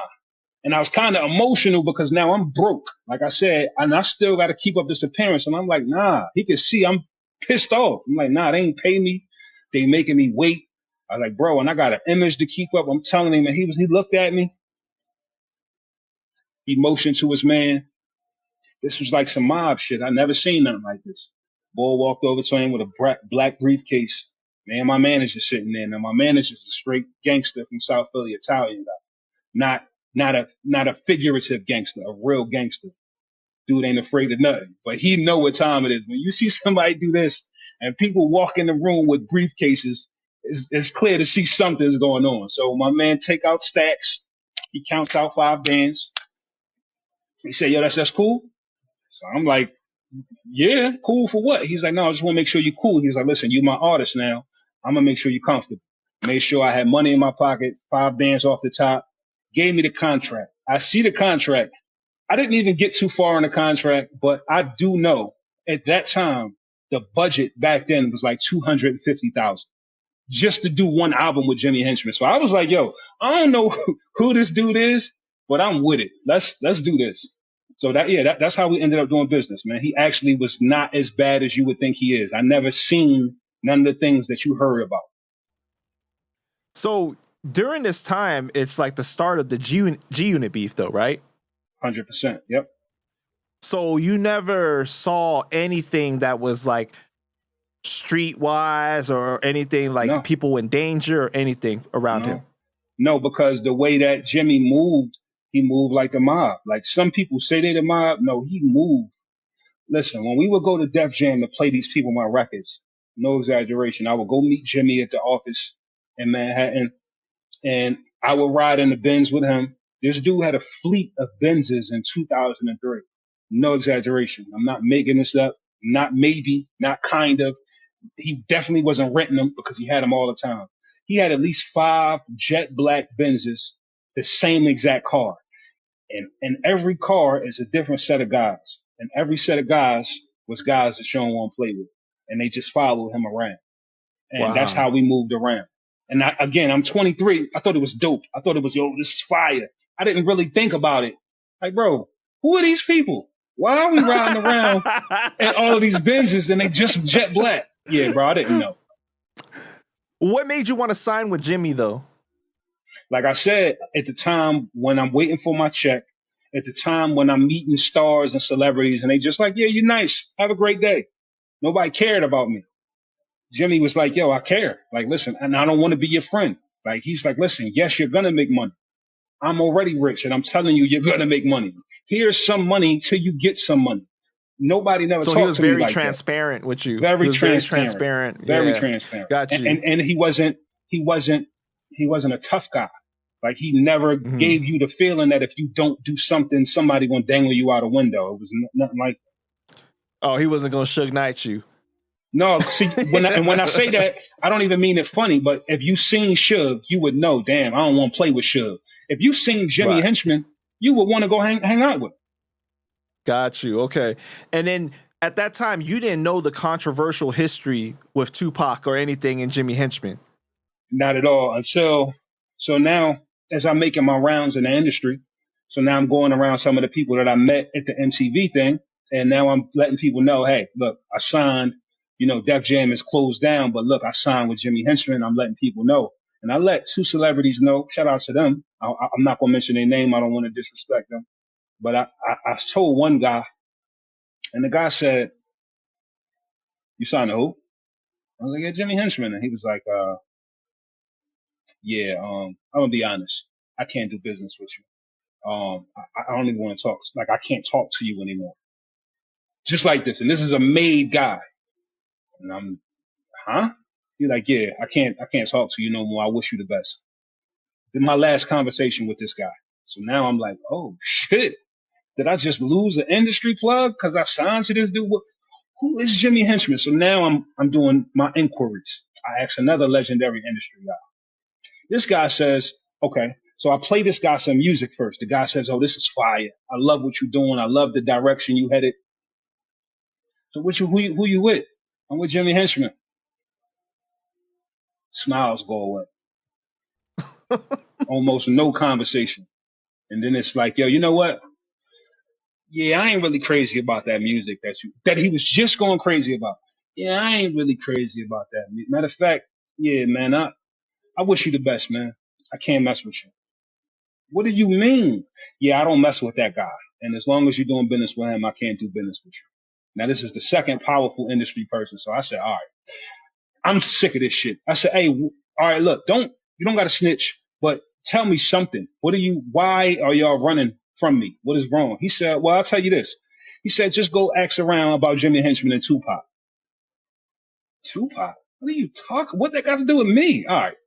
Now I go ask questions. Somebody say, oh, go listen to such and such song. Go listen to Against All Odds.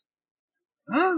Now, at this time, I'm not a Tupac fan. I'm a fan of him, okay, from the movies. Okay, he can rap. Cool. I get around. I like some of his songs, whatever. I wasn't a Tupac head yet. Man, I went and listened to Machiavelli. Heartbroken, bro. When I heard him say, promise to pay back, Jimmy Henchman, in due time, I know you, bruh. Imagine the 23 to 24-year-old me hearing that. Like, I remember I got the chills, bruh. Like, yo, you got the chills dead. As soon as he said, set me up, wet me up. Soon as. Because you know what I think? I think different from everybody else. I immediately think, could they do that to me? Would they do that to me? That's exactly what I'm thinking.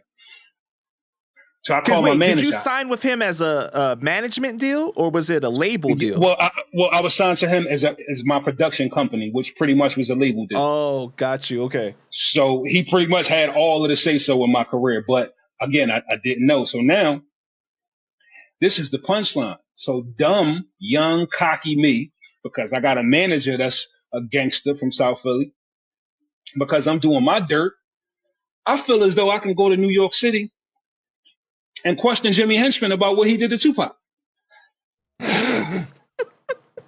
You can't make this shit up, man. I promise you, man. So so I tell my manager like, what?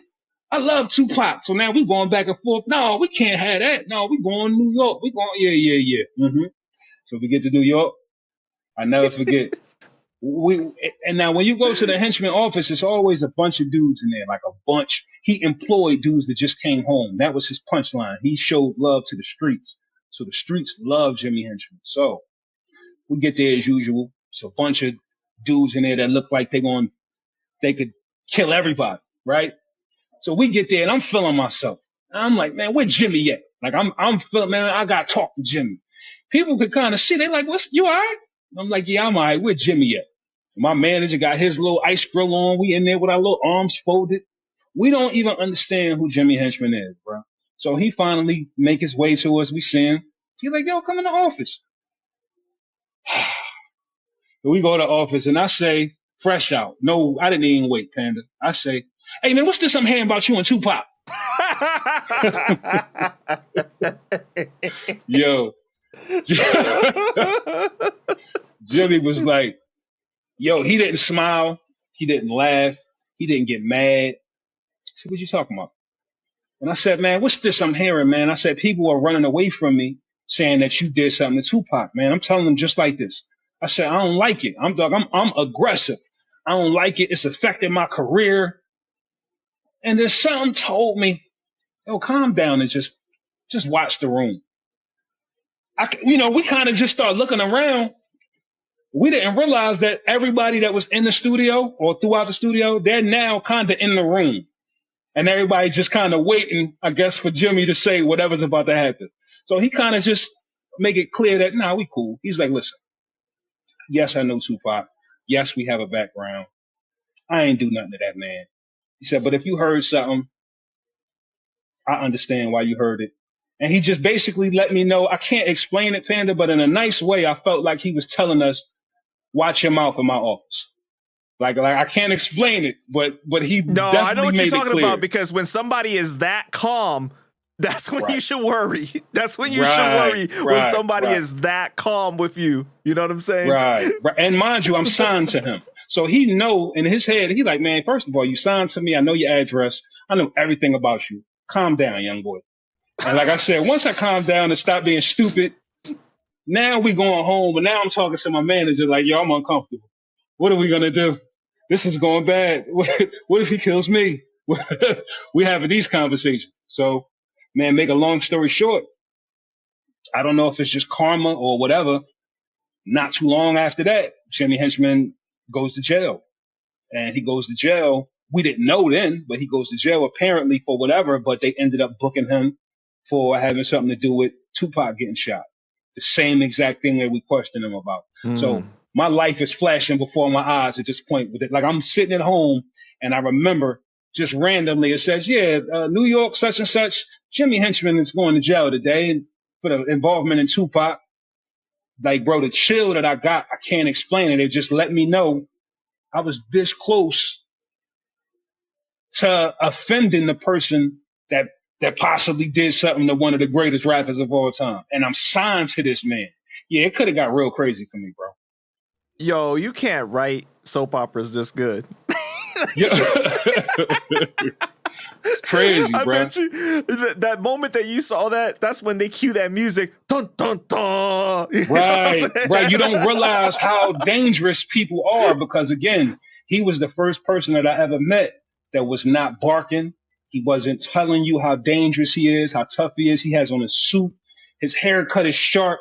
And you have to understand and still somehow that let me not play with this guy. And I'm lucky that I never got disrespectful because who knows if I would be here having this convo. Yeah, you know what it is when somebody's that confident in themselves. They know who they are so confidently. Right? That's where it's like, man, that's crazy. So you and Reed Dollaz, right? You guys had kind of like a up and down relationship, or was that just for the cameras? That was at a dumb young era in both of our lives. Reed Dollaz is my brother, man. I don't throw that word around. I love Reed Dollars as a brother. That's my brother. We was stupid. We was young. We did Because you things guys that we made like probably some shouldn't have serious done. allegations against That's each what I'm about other, to though. say. So, but Yeah. I'm gonna sum it up real quick. You got kids in their 20s that don't have nothing but each other. We all stayed around each other for years at a time in this small studio in Philly. We were all supposed to sign a record deal together. However it happened, Reed ended up signing alone. Me being emotional because I known Reed since he was 13 years old, I took it differently than like everybody was mad, but I was disgusted. Like I known you since you was a child. How dare you? So yeah, we let our emotions get the best of us.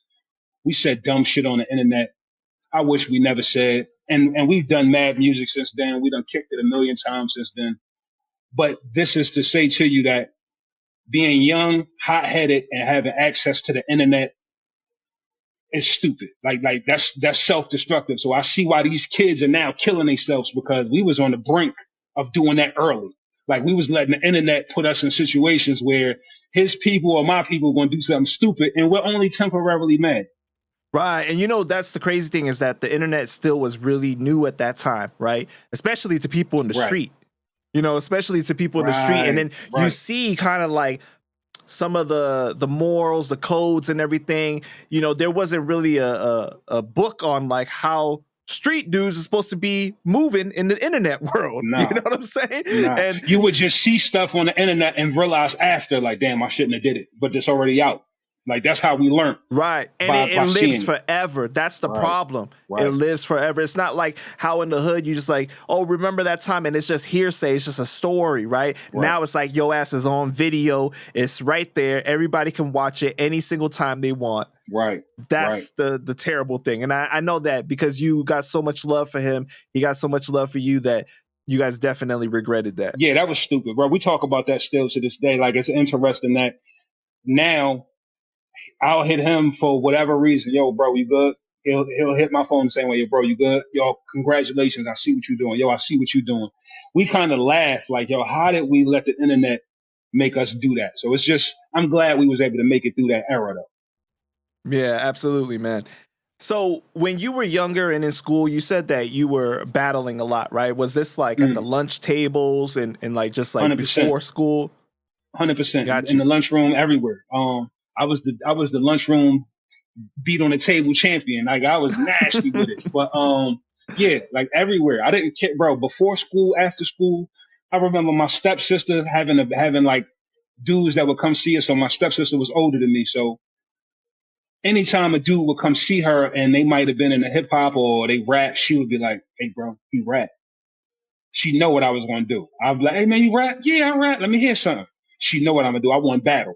They don't know that. So every friendly rap is turned into a battle. So yeah, I was disrespectful as a young boy. Once I got nice, yeah, I was using my superpower for evil, bro.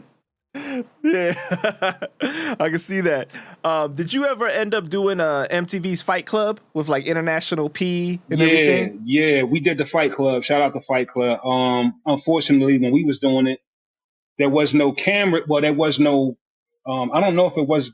I don't know if it was a camera problem or who owned it problem, but all of the battles we did never came out. Like literally, I think I battled in Fight Club 3 or 4 times. I've never seen none of the battles, and I battled everybody from 40 Cal and Dipset to Nims, Gorilla Nims.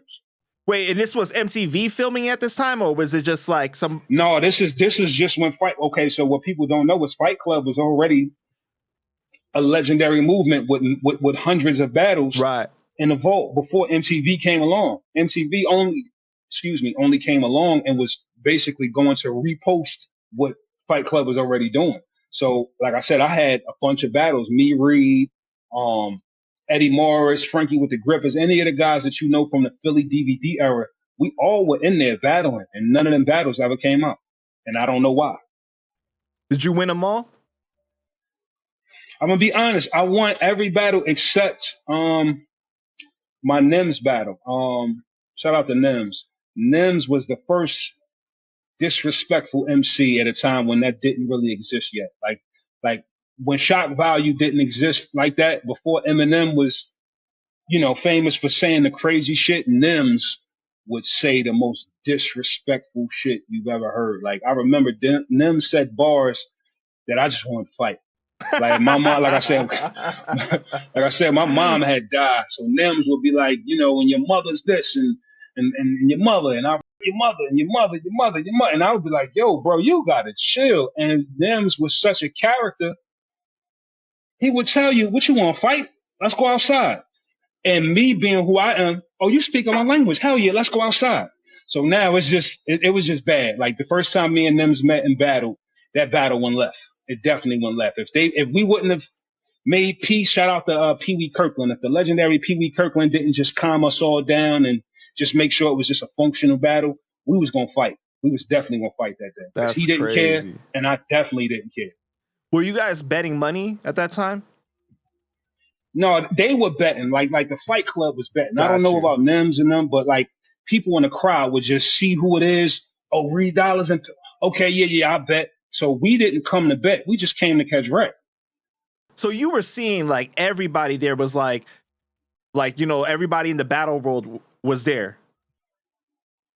No, well, okay, no. So our guys were there, but the other artists, I think the most famous cat that I knew of, or that I came across when I battled, was Nims and 40 Cal from Dipset. Other than that, we never ran across none of the other guys, French Montana or seeing the Lady Luck and Remy Ma. We didn't get to see none of that. Oh, I'm talking about like there. Was like Math Hoffa, like was like those type of battle rappers there. No? Okay. Nope. And that was at a time where we didn't know about those guys. That was at a time where we all were making our rounds. So either you just knew about Math Hoffa and them, or you knew about the Philly guys. Got you. That was at a time where everybody didn't have a fan base. And you were saying that like you couldn't go try out for like 106 and Park because you had did the MTV thing. Like you had to wait that out, right? Yeah, I had to wait that out. Yeah, and I didn't really want to go back into that. Like after the MTV thing, I already knew that I didn't want to be the battle guy. Like, which is why I always stayed away from battles for the most part after MTV, because I always learned that the guys in the industry kind of treat battle rappers like a jukebox. In other words, they get these guys that can rap to just come around and rap as entertainment. Spit that shit. Okay. Yeah, that's dope. All right. Now we're going to go and be real rappers. We're going to the studio. See you battle rappers later. I've seen it go like that for years. And I never wanted to be the guy that's just entertainment for the real rappers. Got you. That kind of reminds me of like how Diddy did Jay Mills. See what I'm saying? Same exact thing. How he brought him and was like, and he's nasty, like in that battle with Ness, right? Yeah. Like, but it wasn't like he was going to give him a deal. It was just like, nah, I want to see. Nope. You just my young boy. Yeah. And that's how it was. If you remember watching the DVDs, Murder Mook was cool with Bow Wow. And there was so many battle rappers over the years on the DVDs that was cool with industry guys. And it would just be, you just cool with the industry guy. Gotcha. And again, I never wanted to be that dude, man. So you never did Smack DVD or like any of those? No, I never did Smack. I think I met Smack, but we never, because for us, our Smack DVD was called Too Raw for the Streets. That was our Smack DVD. Got you. Okay. And then your last battle was in 2014 against Ty Law, right? Yeah, definitely. Shout out to Ty Law. We did. We battled in Philly. That was at a time where I didn't even want to battle. That was where I was really trying to figure it out. Like I really wanted to be, as so many other rappers, we wanted to be in the industry. We didn't want to battle, but that was just the way into the game. And at that time, hip hop was weird. It was going to the South. The East Coast didn't really have a sound. That was the beginning of us not sounding like us. So yeah, that was a real weird time for me when I battled Ty Law, which was why that was my last battle. What happened with that battle? Because like we can't even really find it online, right?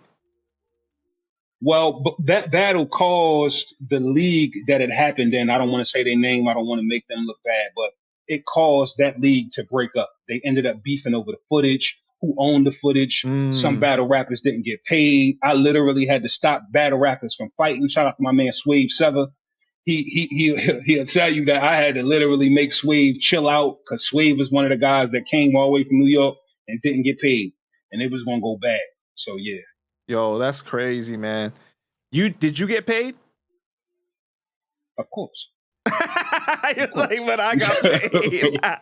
Of course. Well, they knew that how I operate, bro. For me, I don't believe nothing. You got to pay me. You're not paying me later. You could pay me now. And then, because at that time I had a 9 to 5. So I really didn't care. It was like, yo, this is dope, but I already got a paycheck. So if you're not paying me now, I'm going to go ahead and go clock in. Right, got you. Okay. And at that time, your rap name was still Rain Man. So you, Yeah, that was at the end of that. That was the very last thing because I was tired already. I was so tired of being Rain Man because that name had got dated. I feel like probably in maybe 2010, I was tired of that name, but I just didn't know what to do. And after this is when you gave up battle rap. So what made you finally be like, all right, I'm done. I'm changing my name, you know? Well, it was a few things. Mainly though, I wanted to become a man. Like I hadn't become a man at that point. At that point, I was only Rain Man. Like I never built my life at that point. You know what I'm saying? I didn't have no jobs. I didn't have no job history. I didn't have nothing. Like nothing that made me a person. All I was a rapper. So I said, all right, I'm gonna take this time to go connect with my family down south, get a job history, go get a crib in my name, just do grown man regular stuff. So that was my original reason for quitting rap because I felt like I already lived my dream. My dream was to be the best battle rapper in the world. MTV said I was. My dream was to be signed to Def Jam. Got signed to Def Jam. I actually was at a depression. By 24, 25, I was depressed because imagine everything in your wildest dream coming true within the same year, damn near. You don't know what to do after that. So I had to figure out a new dream. Got you. Yeah. So then it's like you had this bucket list and you kind of like marked it all off already. So then it was like, what now? Yeah. And nobody tells you how to prepare for that because I don't know nobody that was as successful as I had become at that point. So there's nothing that nobody could tell me. Like, what do they tell me? Nobody could even give me advice. I had to just figure it out. Do you think that in a way fame and everything wasn't what you thought it was going to be? 100%. I thought that fame was a guarantee to become a hip hop star. But what I learned is when I got signed, people used to say to me in Jimmy Henchman's studio, it was like a industry secret.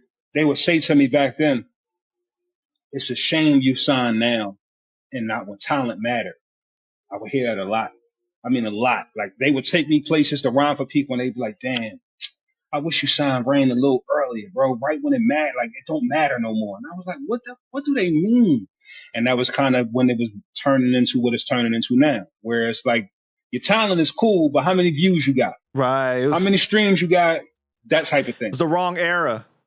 The wrong era, basically. And that's what they were telling me in a nice way. Like, yo, unfortunately, you got signed too late. That's crazy, man. All right, so then you ended up quitting rapping for like 5 years, right? Yes, sir. I moved to Alabama. Like I said, I had family that was already down there. Well, actually, I was going to move to Atlanta. So I had a sister in Atlanta and a sister in Alabama. So I went to Atlanta, and when I went out there, it was crowded. It reminded me of being in Philadelphia. It was same exact. It looked the same. It was dudes on the corner. It was basically a mirror of Philadelphia. So I went to visit Alabama, and it was totally different. Like ain't no dude standing outside. It ain't dirt roads and horses, but it's not the hood. And that was the first place that I was at that I was like, okay, this is where I could see myself being. So that's where I was able to go get a job and, start working and, all of that stuff. So I spent my first, like you said, 3 to 5 years just getting a job, bro, just being regular. What year is this when you first do it? This is 2013, I believe. Oh, yeah, so about 2013. So 2013, because you battled Ty Law in 2014, right? So like you said, you already had. I was already there. Got you. Okay. Yep. Bingo. Yep. I already had the job, which is why I didn't care because it was like, yo, this is the first time in my life I already got an income. I ain't rich, but I don't need the battle. So you were already like you weren't as serious about rap anymore. Like you still did it a little bit, No, but no. not really. Got you. Yeah, I was comfortable just knowing that for once I don't have to rap. Like, damn, I could take off rap, which is why I stopped. Like, damn, so I could just be a regular dude.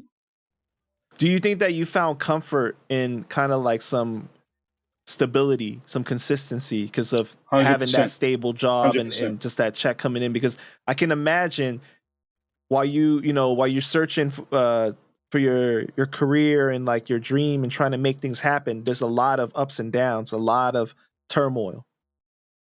Yes, sir. Yes, sir. Without that, we wouldn't be having this conversation. Like I tell people, if I didn't move to Alabama, Rain Man would have been the last thing y'all would have heard from me. And I would have rode off into the sunset as a cook in somebody's restaurant. And I'd have been 100% happy with that.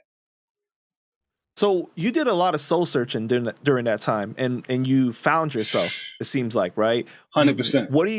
What do you think is like the most important thing that you found out about yourself during that time?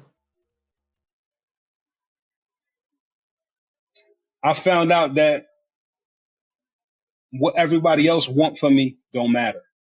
Like growing up, in New York and Philly and all of that, you would think you need the newest clothes, the newest car, the newest, the girl with the fat ass. You would need everything that everybody say you need to be solidified. But when I moved down south, I would see dudes that didn't have none of that going on, and they was happy.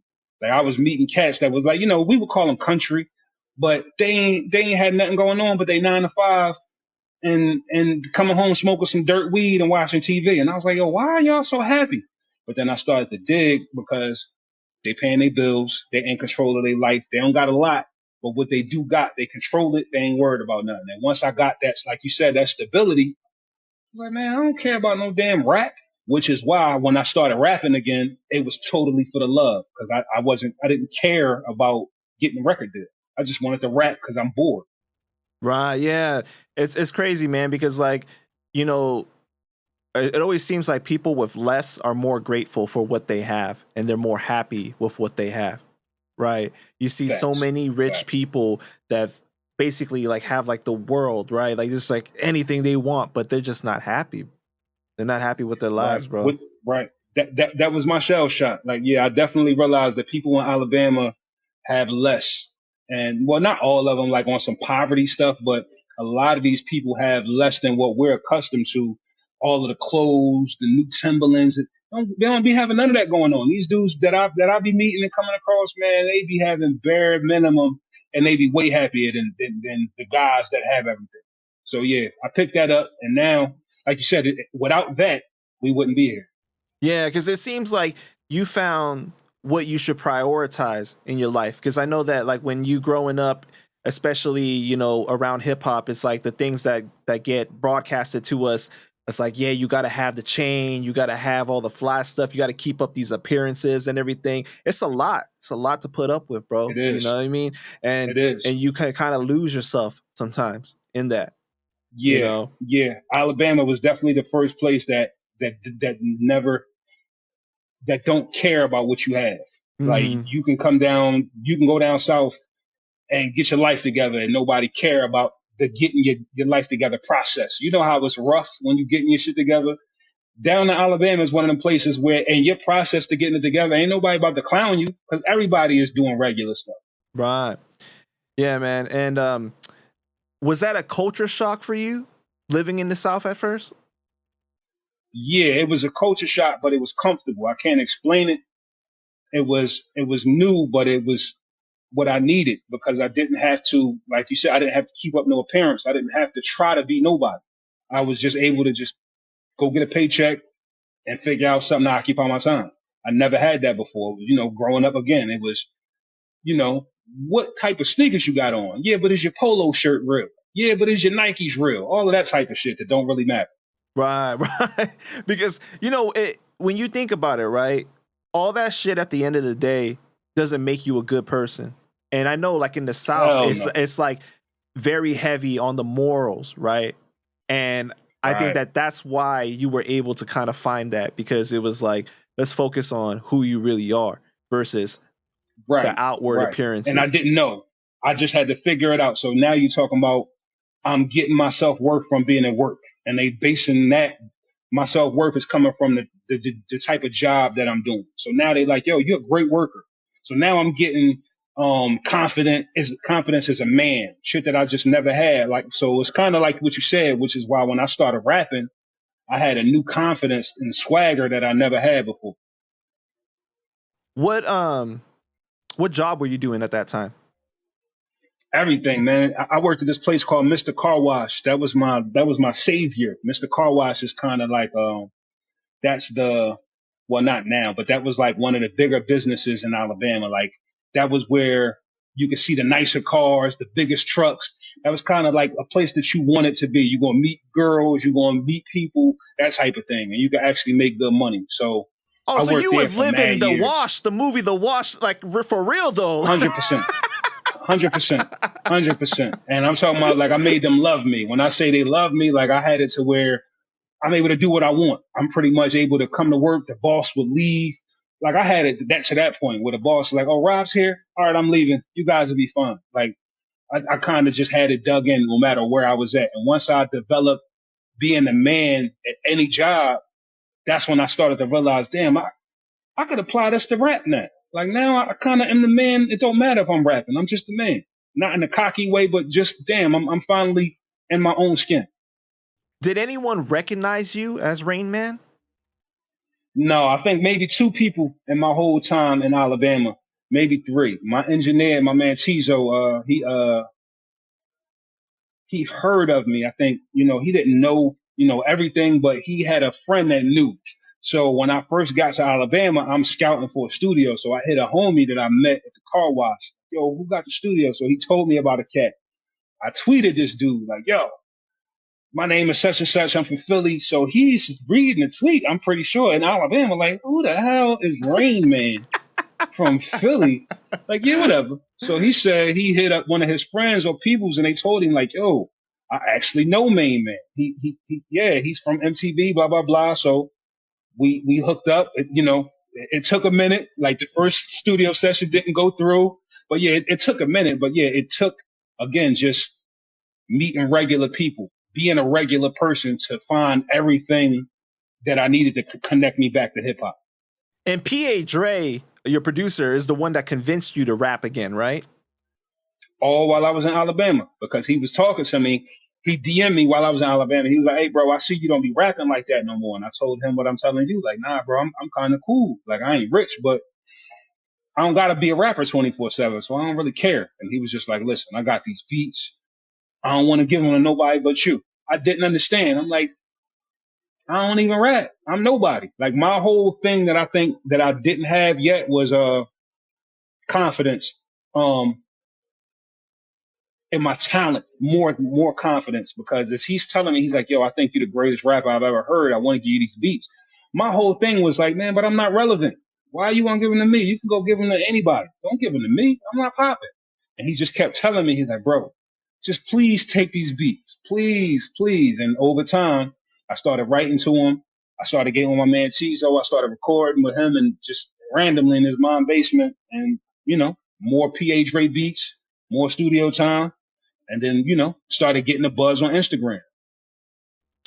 Got you, man. And they say rap is a young man's sport, right? And although you garnered a lot of attention as Rain Man in your 20s, the real attention has come later on in life. It's like you reverse engineered this, where you hit in your prime now. Yeah. And I think that's why the OGs mess with you so much, because it's like adding new music with the style that they like. Because you started doing music again, what would you say, like in your mid-30s? Yeah, I definitely in my 30s. Actually, so let me see, that was 2018, that was 2017. So yeah, about 37, 36, 37 is when it kicked off for me. And again, just chilling with my homie, and I'm like, yo, at this time, some of the Philly guys were rapping on Instagram. This is when that wave first started. So a few of the Philly guys that knew that I, was nice. They was like, yo, you should start getting a part of this wave. Get on Instagram and start rapping. Join this challenge. And I think it was my man Bugsy. He was like, yo, I got a challenge. Join this challenge. So I jumped in the challenge, dropped some bars, and I seen the comments. Instagram was the first time that you could see in real time how people feel about you. So now Mm. this is new to me. I never seen real time what people think. So I'm reading the comments as he reposted my video, and they like, yo, is this Rain Man? He's fire. He's even better. So now give me a little bit more confidence. So I tell my homie, I say, yo, pull up on me with the camera, man. Let's do that again. So another one of my homies, I think his name was Greg G's. He said, yo, I got a challenge. Join this challenge. I do that one. Same thing. So one day, I'm on Instagram. Now I'm into these challenges. So now I'm like, damn, this is dope when I get off work. I'm kind of feeling like I'm a part of hip hop again. This is kind of dope. So I see Lord Jamar say, yo, I'm tired of seeing rappers holding money to their ears, doing a money phone. He said, let me see what books y'all read. So I took my 48 Laws of Power and I propped it up in the car, in my homie car, and I had him point the camera at me and the book. And I told him I was going to drop some bars, just random bars, and mention the book, some cool stuff about reading books, blah, blah, blah. It sounded corny, but the rhyme was dope. I spit the rhyme, I tagged Lord Jamar. Didn't think nothing of it. My phone started vibrating. Lord Jamar reposted it. Oh, shit. Now, at this time, this is before the algorithm. This is when Instagram was really Instagramming. So if somebody reposted you, all of their followers see you. So now Right. at this time, Lord Jamar was already in the hundreds of thousands of followers. So he posts one video, and when I say 24 hours later, my life changed, all from just that. So he posted the video. We was hyped. Oh shit, that's what's up. Few celebrities, that's dope. I go like, comment. I go to sleep. I wake up. My phone is so much going on that it's taking long time just to get through it. And I'm watching. I see Missy Elliott, fire emojis. I see Busta Rhymes, fire emojis. I see Black Thought, fire emojis. What the fuck is this? Now I'm calling my man Tizo. I'm telling everybody, yo, what is happening? So now my man like, yo, let's do more. Let's keep going. So now I say, all right, what can I do to get Jamar attention again since he's showing love? I go get a brand Nubian beat, rap on that, tag Jamar. He reposts that. And we kept that process going for, I say, a few weeks until he called me. One day he DM'd me and was like, yo, where you at? You fire. Where you at? And if anybody know anything about Lord Jamar ain't no friendly guy. Lord Jamar ain't the I want to be your friend type of guy. That's just not who he is. So he hit me up and he said, listen, I think you fire. Where are you at? I said, yo, I'm in Alabama. He's like, what the hell are you doing in Alabama? So I explained it to him. He said, yo, if you ever come back up here, let me know. I can't do a lot, but I can do something for you. Bet. Now I get a DM from Black Thought. Mind you, all of this is while I'm flipping burgers. I'm working at Target. I'm doing all of these random jobs. So now I get a DM from Black Thought. Black Thought like, yo, get in contact with me. This is my number. So now me and Black Thought are texting.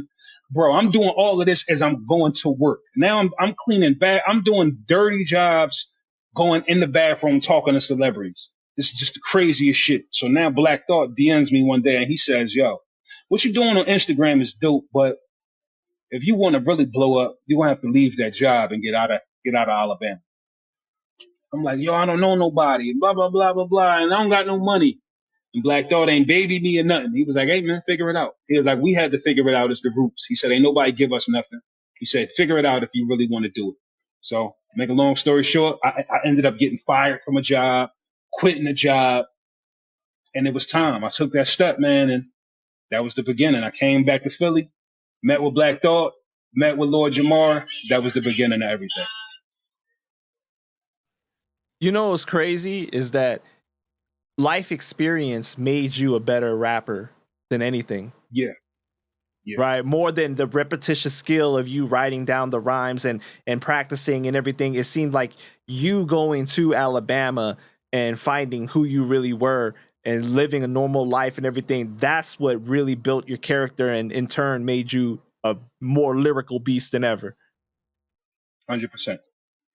100%. I think if I would have never developed the work ethic of applying the same work ethic from rapping to jobs, like once I figured that out and I started learning how to make more money at work, and then I reapplied that to rapping, it was over. Because once it was like basically I figured out, oh, So now I can just, the more rhymes that I put on Instagram, the more they're gonna go crazy. I got to rhyme every day.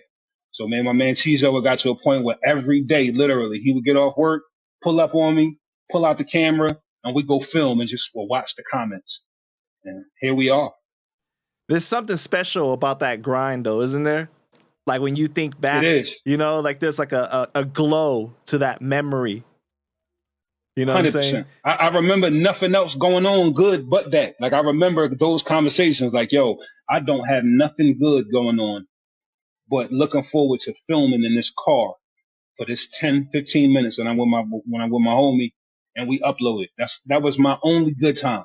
Literally. Other than that, my job, it was go to work, come home, work out, go to work, come home, work out. And mind you, I'm walking everywhere.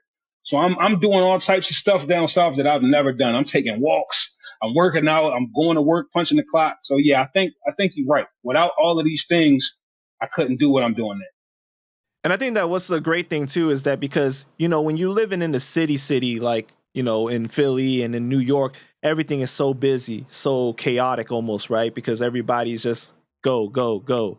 But when you're moving down to the south, it's like you have more time to think about yourself, to like really be alone with your thoughts.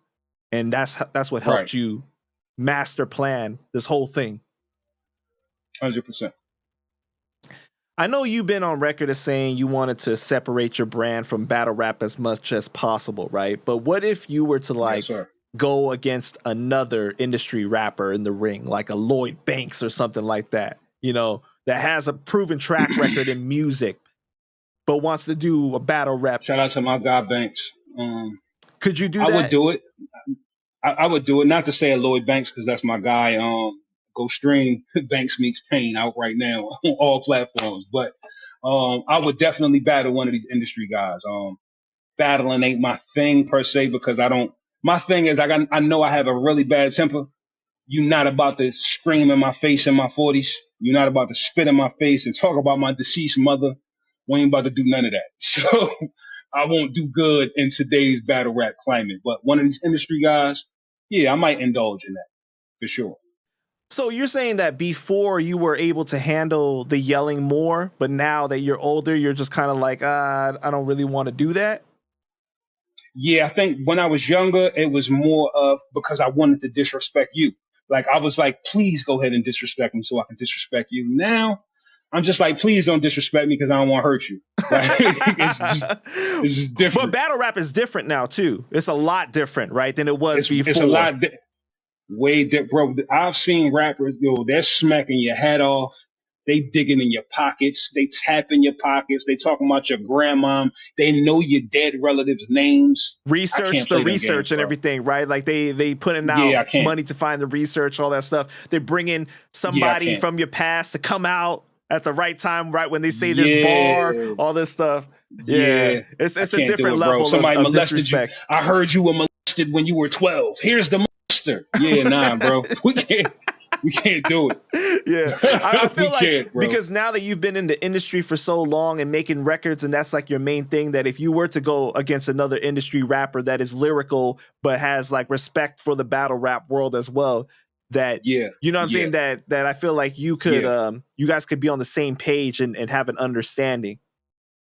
Yeah, 100%. But guys like my man Tay Rock or like a Murder Mook or like the more disrespectful guys, what's my man name? Arsenal, them type of guys. Hell no. I never battle them type of guys. Hell no. Hell no, never. You couldn't even pay me to battle Arsenal. Hulkamania leg drop your mom. You know what I mean? Like all types of crazy shit. I'm cool. Yeah, I'm cool. I don't want no smoke with the mom bars. Right. I'm cool. Who would you say are your top 5 favorite battle rappers?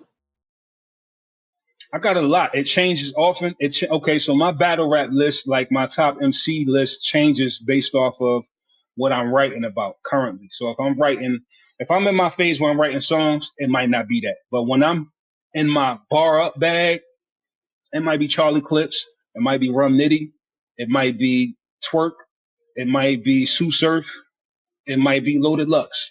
But it could be Swave Sever, it could be Real Sick, it could be my man Disaster. It could be my man DNA. Like it just, it changes for me. But any of those guys that I just named, I'm more along the lines of the guys that punchline.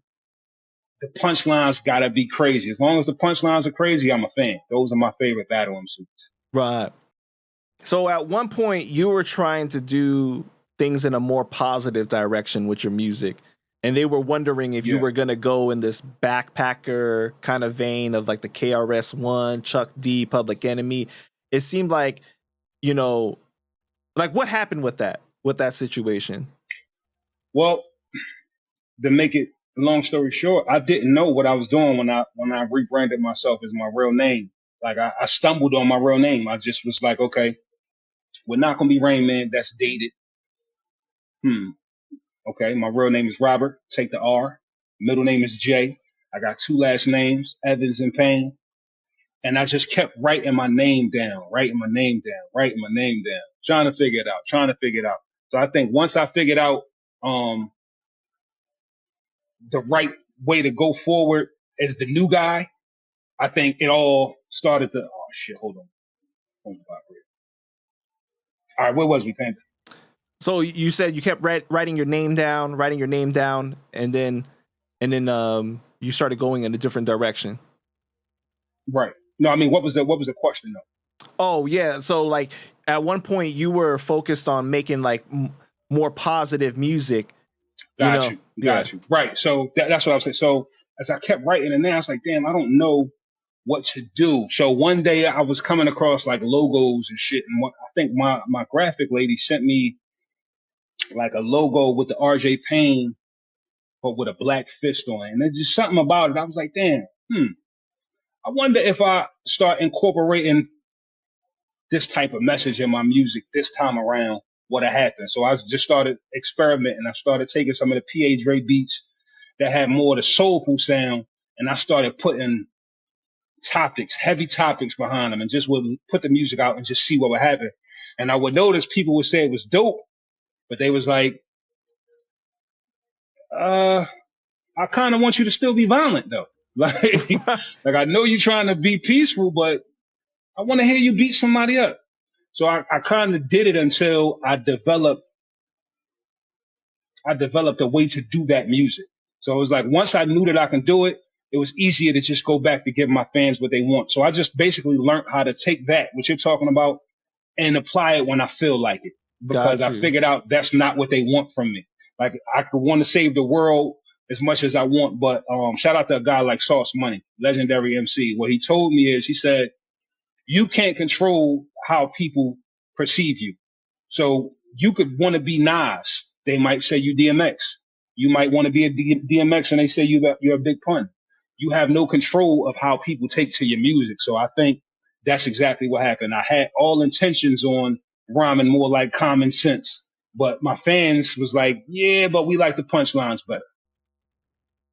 Yeah, because you ended up making like more of a name for yourself with what you call like the murder, death, kill rap with the leather face and everything, Yep. right? It's Yep. almost like Yep. horror rap.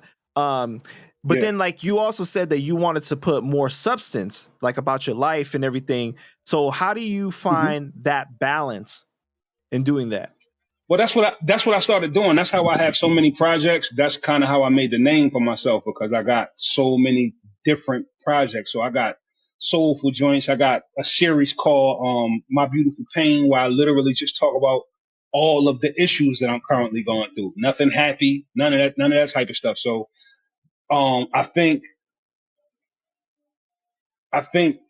I need all of those chambers. Like I think it's important for me to show that I can do all of those things, but I think it's equally important that I give my core fan base what they need. But every so often I'll know, okay, I done killed a million rappers. I haven't said anything that was worth any substance. Let me say something, that's when I'll give you a project like one of my most recent ones called The Barbershop. I'll give you something that's introspective on every single track because I know I can't give you murder, death, kill all the time. Even though my fans will buy it, they love it. It's boring for me. Right. Yeah, because we as human beings, like we have so many sides of us, right? So it's like as an Right. artist, I feel Right. like you want to expand on that. You want to give more. Like it's kind of Yeah. like that's why people have like alter egos in rap. right? Like you got Nas, you got the nasty That's Nas, you got exactly the why. Esco, the Escobar, like Yep. all those different sides of you. And I feel like that over the years you started to really, really show people more and more. And I know that you were talking about you wanted to make some more commercial style records with like R&B artists and things like that too, right? Which I've already, like I said, I started doing them, and I just figured out I have to. So I drop a lot of music. I have to give my fans what they want, and then give them what I want. So I kind of look at it like you got to put the medicine in the candy. Like you Right. can't just save the world. You still got to give them what they want, because it's kind of like talking to, when people be like, yo, we need to talk to the youth and we need to get them to put the guns down. What they don't understand is you can't be a square talking to the youth though. They don't want to hear from somebody that's not on a level. Like you still got to be able to relate to these people. So again, if I can give you my little 2 cents on something positive, I will. But I also understand, to get through to these people, I still got to give them the punchline. I got to give them Leatherface. Right. And that kind of reminds me of like Tupac, because like he felt like, in order to lead somebody out of their world, you got to enter their world, right? Like in order to give them 100%. what you got to give them what they want in order to give them what they need, And 100%. the thing that you're talking about, it kind of reminds me also about Royce, because I know that Royce kind of went through this. Joe Budden had told him, he's like, you're a super talented lyricist, but you rap about like nothing almost, like, and I Rap remember about Royce. rapping. Right. That's what we call it, rapping about rapping. Right. And Royce once said that, I spent the first half of my career rapping about my gun and my dick. Basically, that's it. Like he didn't think that people wanted to hear about his life. But, I think it's always great when an artist is able to give us more, Yeah, you just have to. What I figured out is when I do something that's not what my core fan base wants, I figured out I have to stop looking for the instant gratification that I would get when I put out a Leatherface. If for instance, it's like giving a dope fiend a drug. If you give them the exact drug that they want, you get to see in real time how it reacts. But if you give them something healthy, you're going to have to wait a while to see how it hit them, or if they even care, or how they're going to react to it. It's the same thing. So I started to understand, when I give my fans or the people anything other than what they expect, I have to wait a while to see the effects from the thing that's not what they want right then. Like it never pays off right away. So for instance, I'm on so many projects after my last positive album, but now they're getting the positive album and they like, yo, the barbershop that you did 5 months ago, I like it. I'm just now getting to it. And I'm like, all right, cool. But they're only getting to it because they was tuned into the last 30 rhymes that I dropped about killing their favorite rappers. Right. And that's dope, man. That's dope. Like some things, it's gonna have to like basically take time, right? It's like wine. It's gonna have to age, and then they're gonna finally pick it up and they're gonna appreciate it. But I think that you are so confident in what you're doing, and that's great that you're not losing that, because it's easy to just be like, you know what? Well, they only really rocking with this style, so let me just do that and like dumb yourself down almost. You know what I'm saying? But like you believe in something so much.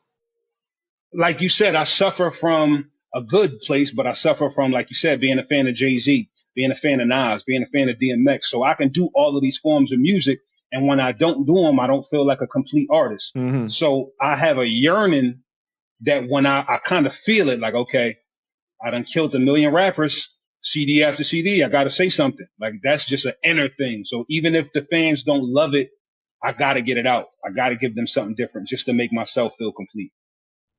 Yeah, man. And the way that you work with putting out so many projects, I think that you're able to do that, So I think that's great.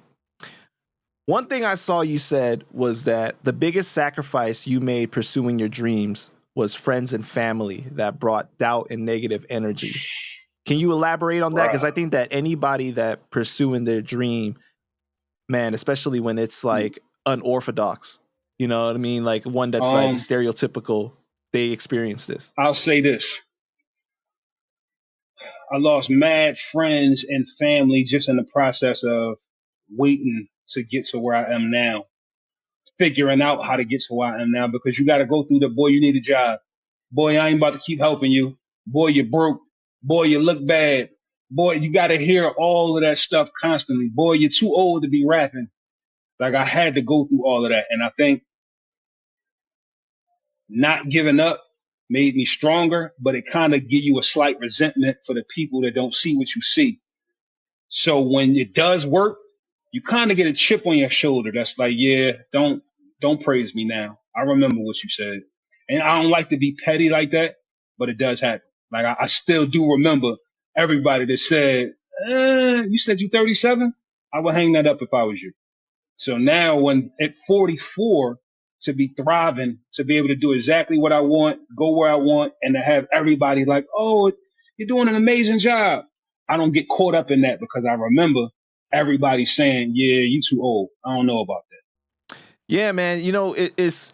I think that this is a lesson for people to learn, especially those that have family members or loved ones or friends. You know what I mean? That have a big dream.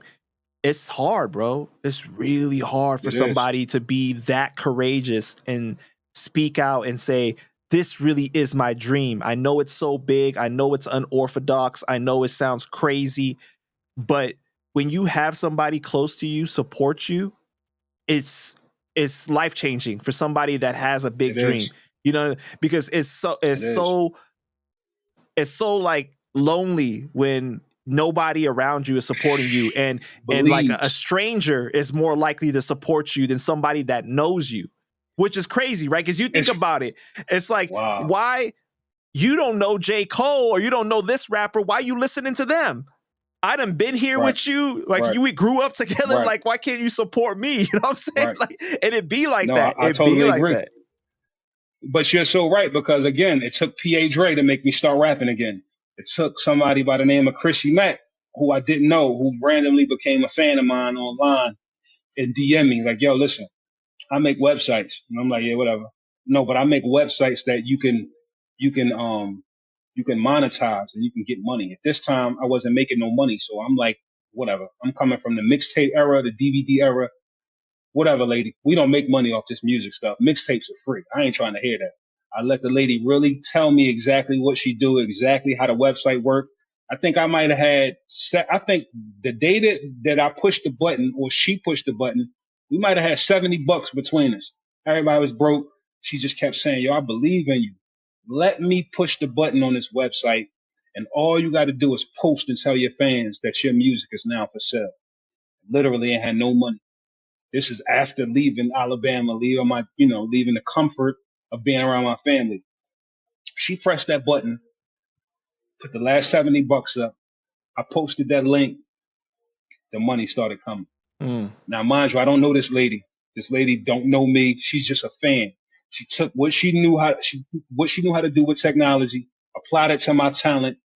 Money came in, and it was like I saw the.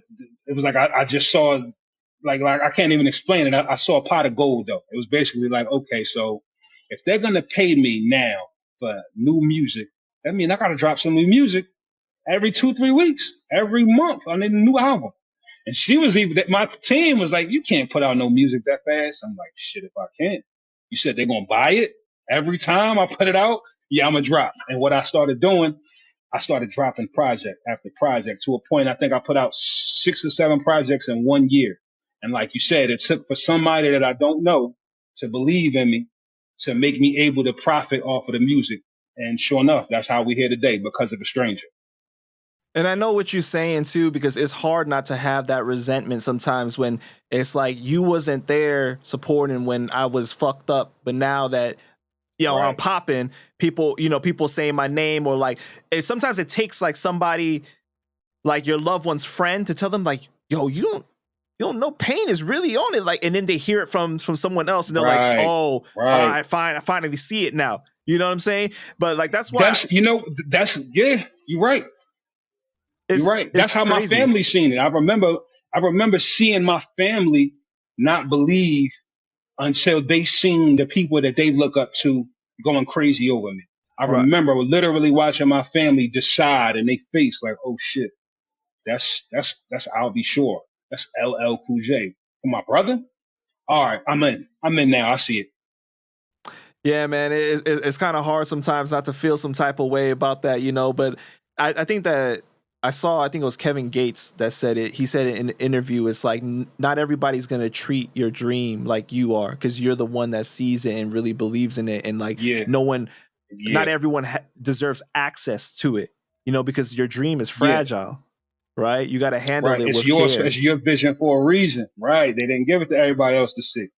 Yeah, man, it's tough though. But shout out to everybody that's chasing their dream, man, because it's really hard.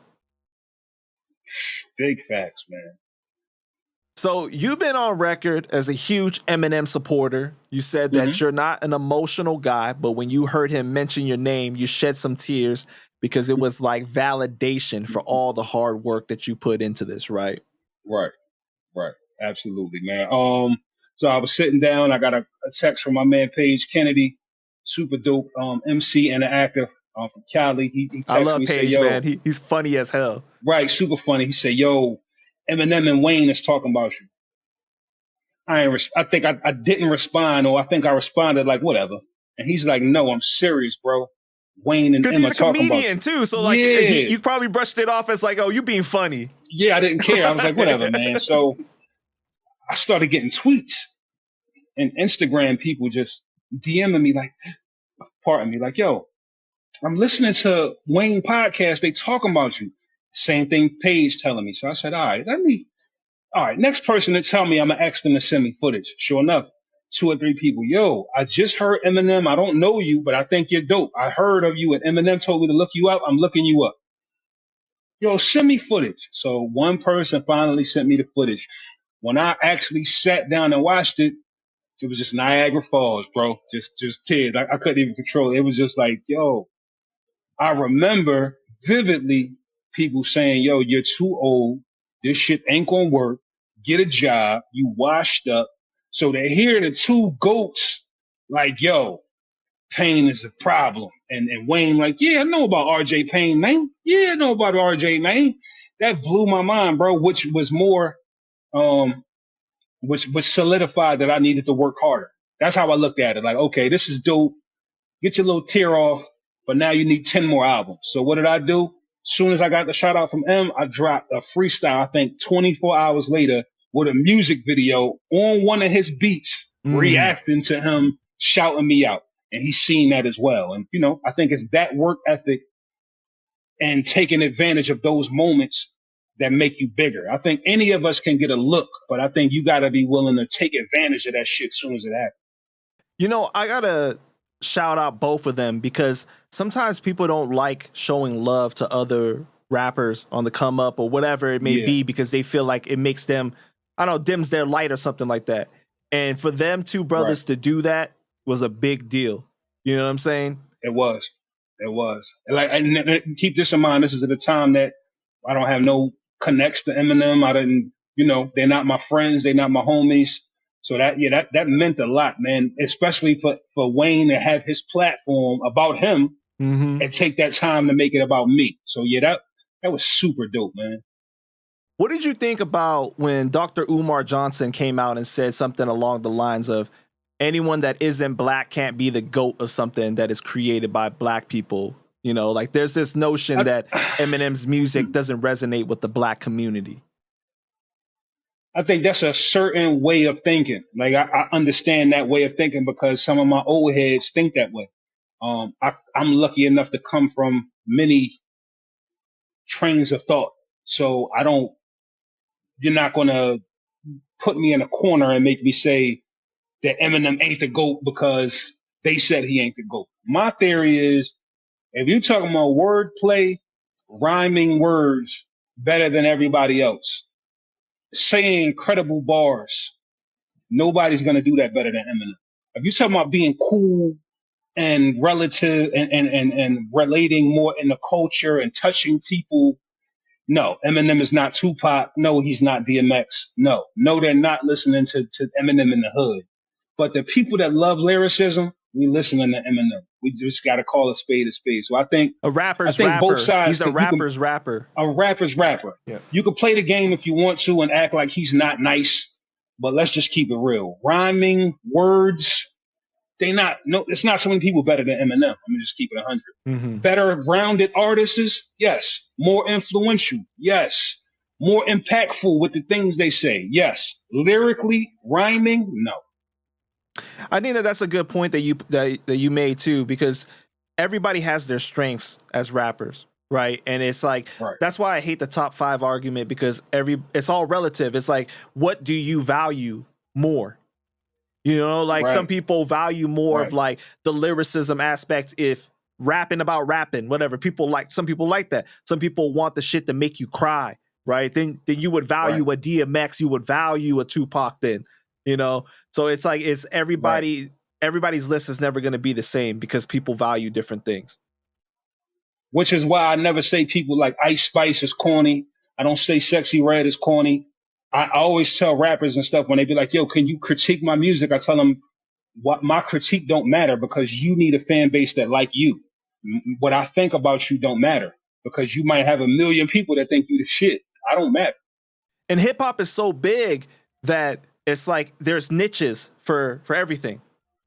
You know what I mean? Like Right. there's like different Right. fan bases for everything. So it makes sense. Right. I totally agree. All right. This next one's a serious question. Okay. How does it feel to be partly responsible for the breakup of Royce and Lupe's podcast? Terrible.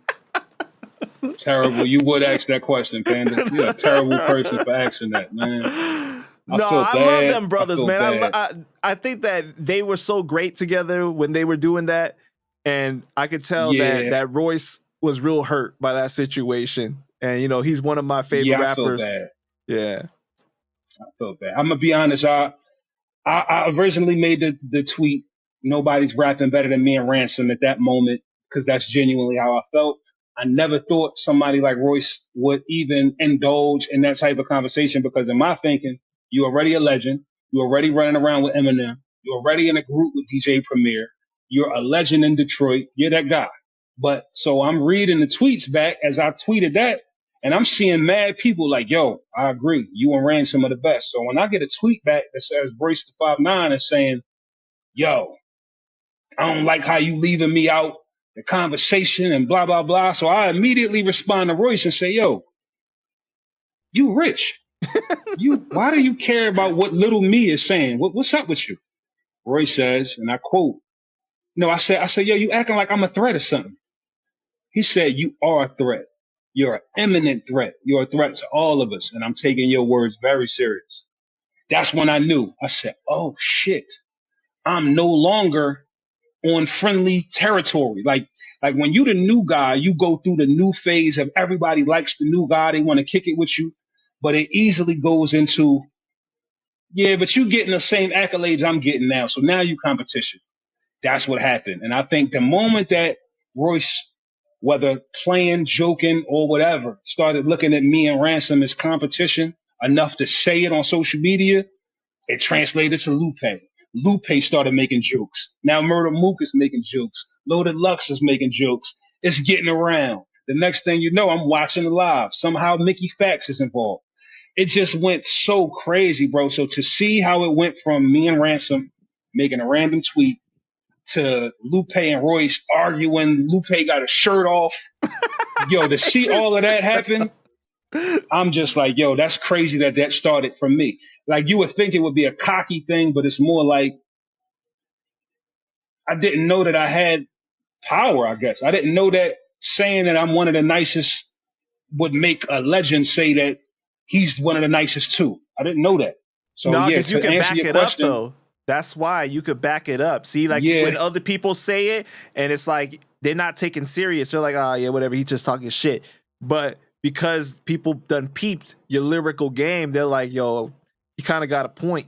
You know what I mean? Like, yeah, we can so I kind of guess take that made Royce be like, hold up, don't leave me out. Like I'm one of them too. Yeah. So yeah, like I don't feel good though, man. I would have loved to be able to see them two keep the podcast going. I would have loved to see a Royce, Lupe, RJ Payne, and Ransom record.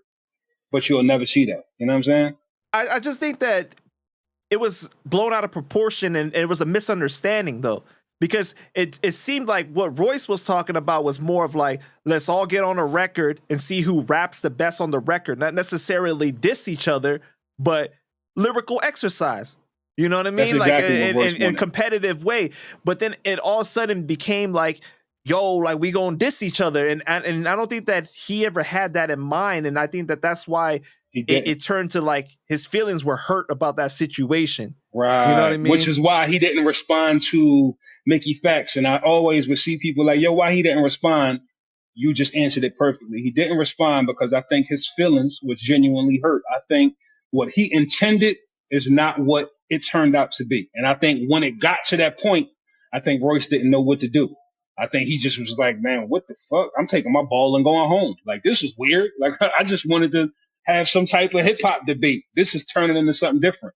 Right. And and just knowing like how Royce usually comes across, because he usually shows a lot of love to everybody, right? I think his Yeah. tweet towards you was more of a cosign to be like, nah, he's seriously a problem. Like you I really think it are was. on that level. It was. So I think It that that's was. what he meant by that. And I think that Royce got a lot of flack over that situation, and everybody was just like, rap, just rap, just rap. Like Math was saying that to him, and Yeah. and his whole thing was just more of like, damn, bro, like I thought we was really building a brotherhood here, and it just like broke apart. Yeah, everybody was right. He should have rapped to a certain extent, and people should have understood what he was saying to a certain extent. So I think it went both ways, which is why we bowed out, which is why I bowed out. You didn't hear anything further from me because once I seen it got messy, I don't do messy, man. I just want to do hip hop legendary shit. If it's messy and we Right. got to bicker and all of that, leave me out of it, man. You still talk to Royce? Now, I'm gonna be honest, no, man. But shout out to Royce. There's no beef. There's no love lost. It just things got weird after that situation with him and Lupe. So I think we You all got fell back. associated with it, huh? Like in a Yeah, negative way when it wasn't yeah, in a really like your negative way. fault. Yeah, I got Yeah. you. So I think we all just everybody just was like, yo, we gonna all fall back. I don't think nobody got beef, outside of them two. I think Right. everybody's just more like, yo, we just gonna fall back. Got you. What did you think about the whole Kendrick and Drake beef? Because I feel like this was a real way for us to decide, like, is there any boundaries when you battling somebody? Because the Um, things that they were saying were like, man, like these are some crazy accusations to be throwing at each other. I mean, I'm from the mixtape era, man. I've heard way worse disses.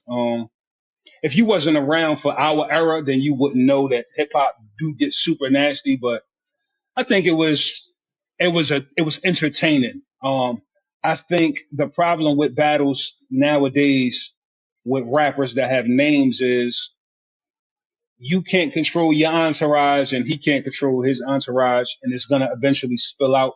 Which is why I don't entertain back and forth with rappers because I think I'm really nasty with the mic and I can make rappers feel bad, but I know his homie ain't gonna take too kindly to that. And then my homies ain't gonna take kindly to disrespect. So I know where it's gonna go. So I think it's the same thing with Drake and Kendrick. Though it was supposed to be lyrical at first, though we thought it could never be violent, as we see, people got hurt. As we see, somebody might have got stomped out, somebody might have got shot. Things do happen with these situations. And I think in 2024, you can no longer just have a friendly back and forth with somebody. I think the internet makes that impossible for us to just have a friendly back and forth. Yeah, I agree with you, because you know what it is like it might start out innocent, right? Like even you Yeah, guys behind the scenes might just be talking and being like, "Oh yeah, you said that, okay, yeah," like, and it might be like that. right, But then next thing you know, everybody has an opinion. You see all the videos, you see all the memes, you see the people clowning. Oh, you ain't see Drake got stopped. He got clowned by right, Kendrick with that one, and right. then you start taking it a little more personal. You Yeah, start taking it a little more personal yeah. with that, but I don't know. I mean, like the pedo stuff, and then the stuff about the family. That It's was just, crazy. yeah, that's what I'm saying. That It's was crazy. crazy, but I mean, like you said, like when we coming from the '90s and you hear Tupac saying, "That's why I fucked Joe, bitch," and everything. You know what I Yeah, mean? it's not. It's not a But stretch. right. But I just feel like, I feel like people kind of almost like made it seem like a bigger battle. Like when people were saying this is the best rap beef ever, I was like, I don't know, bro. That's throwing a little sauce on it. You know what I'm saying? Like that's a little What they should have said was it felt like that for them in this era because there's never been an era where the two top MCs are beefing on the internet. That's what's changing this shit. If right. Biggie and That's Tupac true. was on the internet, it would have been the same shit. If You know what Jay and I'm saying? Nas, Was right, on the was on the internet. yeah. If Cannabis and LL was on the internet, come on, man, it's the same thing. Yeah, because you got to think about all the reaction videos, all the fucking internet coverage, like everybody making endless YouTube videos. Like people was a lot of people made money off of this shit. A lot of people made a lot of money off of this shit. Which is why it felt bigger than it even was. Because if you listen to them songs outside of allegations, this wasn't no knockdown, drag out battle. We have had way worse battles than this. Outside of a few, like you said, you're a pedo, you do this, your man really slept with your wife. Nobody really said nothing earth shattering if you compare it to what we've heard in hip hop battles. I just hate how sometimes people become prisoners of the moment and they're like, oh, this is a top 5 diss record. I'm like, hell no, it's not a top 5 diss record. What are you talking about? Not. That's disrespectful. Yeah, I can't say that's disrespectful to even say. You know what I mean? With the endless classics that we've heard, like for people to try to put, like even when they try to say that Back to Back was a top 5, I was like, no, it's not, bro. I mean, I get it. They mean popularity, but it's not a no Vaseline, right? For sure. It's not an ether. You know what I mean? It's not an ether for sure. See, that's what I'm saying. Like when you talking about an ether was disrespectful. Ether was more disrespectful than any Kendrick or any Drake bar. If you ask me, this is my opinion. Mm-hmm. And you remember what it was like when that shit hit Hot 97. You know what I mean? Like when that shit was going off. The stuff he was saying, it hurt. When Nas was saying them bars, it hurt Jay-Z fans. I was the Jay fan that hurt. Like it hurt, bro, hearing some of them bars. You ugly. Whiskers like a rat. Compared to beans, you whack. People was switching sides. I was hurt. It was like, I'm a Jay fan. And all of a sudden Ether comes out. No, I'm a Nas fan now. You know? Yeah, bro. That was bad. So I understand what you're saying, man. But, unfortunately, in my lifetime now, well, in the way it is now, I couldn't indulge as much as I would want to. I could never indulge in a back and forth because I'm going to say something that's going to make somebody get hurt. I can just feel it. Yeah, I feel you on that. All right. Last question. Gutter. How did that group come about? Because it's you, Havoc, and Razzcast, and not a lot of people give Razzcast the props that he deserves, man. He's a lyrical monster. I always felt like he was underrated. Cool. Shout out to Razzcast. Shout out to Havoc. Make a long story short, Razzcast and Havoc already had a relationship. Raz and me were building a relationship due to P.A. Dre. Razzcast and P.A. Dre were already working together. I believe Raz got a wind of me through working with P.A. Dre or knew about me before, however that happened. We ended up starting to do music together. He hit me up one day like, yo, me and Havoc are doing an album. If you down, we would love for you to, be a part of it. And that started just like that. And this was in 2020. So we started the album in 2020. We pretty much finished it in 2021. And between COVID, between the distribution going in and out of business, between life, it took from 2020 till 2024 till the album actually came out. So it was very frustrating doing the process, but it was very dope. I had fun doing the album. And you could have never told me in a million years that I would be in a group with part of Mobb Deep and one of the most influential MCs from the West Coast. You couldn't have told me that. Yeah, man, that's dope. And then like you got like what Sway in the video and everything too, right? Yeah, Sway, Little Fame from MOP, and my bro Method Man on it. Man, that's dope, man. So how would you say working with talented people like a Razzcast or a Havoc pushes you in the studio? I would say this. I'm already super pushed to just be the best I can be, but being around these guys give me the opportunity to be a legend in my own right. So I'm always aware that if I'm a rap with these guys, that my rhymes and even my interaction has to be dope enough and on a level enough that they're gonna feel good about telling their their peers about me and spreading the word, because that's really how you get around in this business, is by word of mouth. Like, you can meet somebody today that's powerful, and if you got the wrong interaction, that might be the end of you moving around. But if you talk to these people right and they respect you and you respect them, this might turn into you doing records with the best MCs or the best producers in the world, which is how I got to where I am, just by making sure I got a respectful relationship with everybody. So again, this situation with Rash Cash and Havoc, shout out to Storm, that's the group manager. This situation has just showed me to keep doing exactly what I'm doing and keep trying to smoke everybody in the booth. And that's going to keep giving me more opportunities. Is it hard for you to balance multiple projects at one time? Because like the mindset of you doing your stuff, the murder, death, kill rap versus being in the gutter, you know, and then being in this like more conscious type of content if you want to do for this album, is it hard to balance all those different versions of yourself?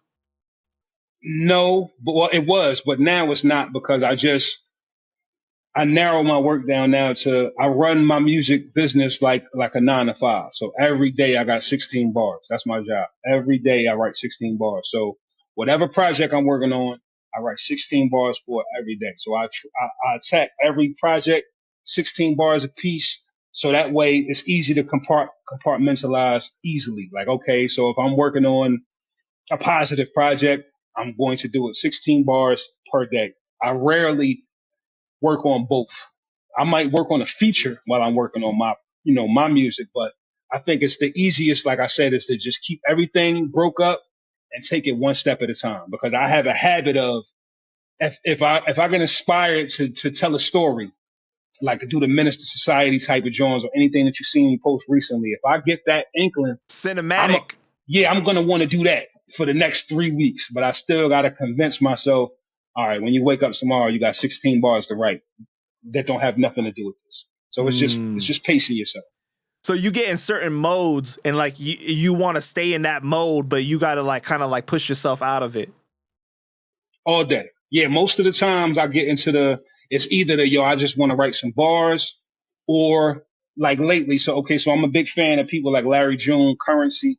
So I'm a big fan of laid back, smoking, chill type of music. So a lot of times I want to do that. I got mad music like that haven't even been released yet. So I'll want to just do that. But I'll know, again, my fans, that's not what they checking for. And I gotta still pay the bills. So I look at it as keeping myself balanced. Like, okay, you might be able to change the world. You might be able to give us a Tupac record, but you still got to keep the lights on and give them this new Hellraiser.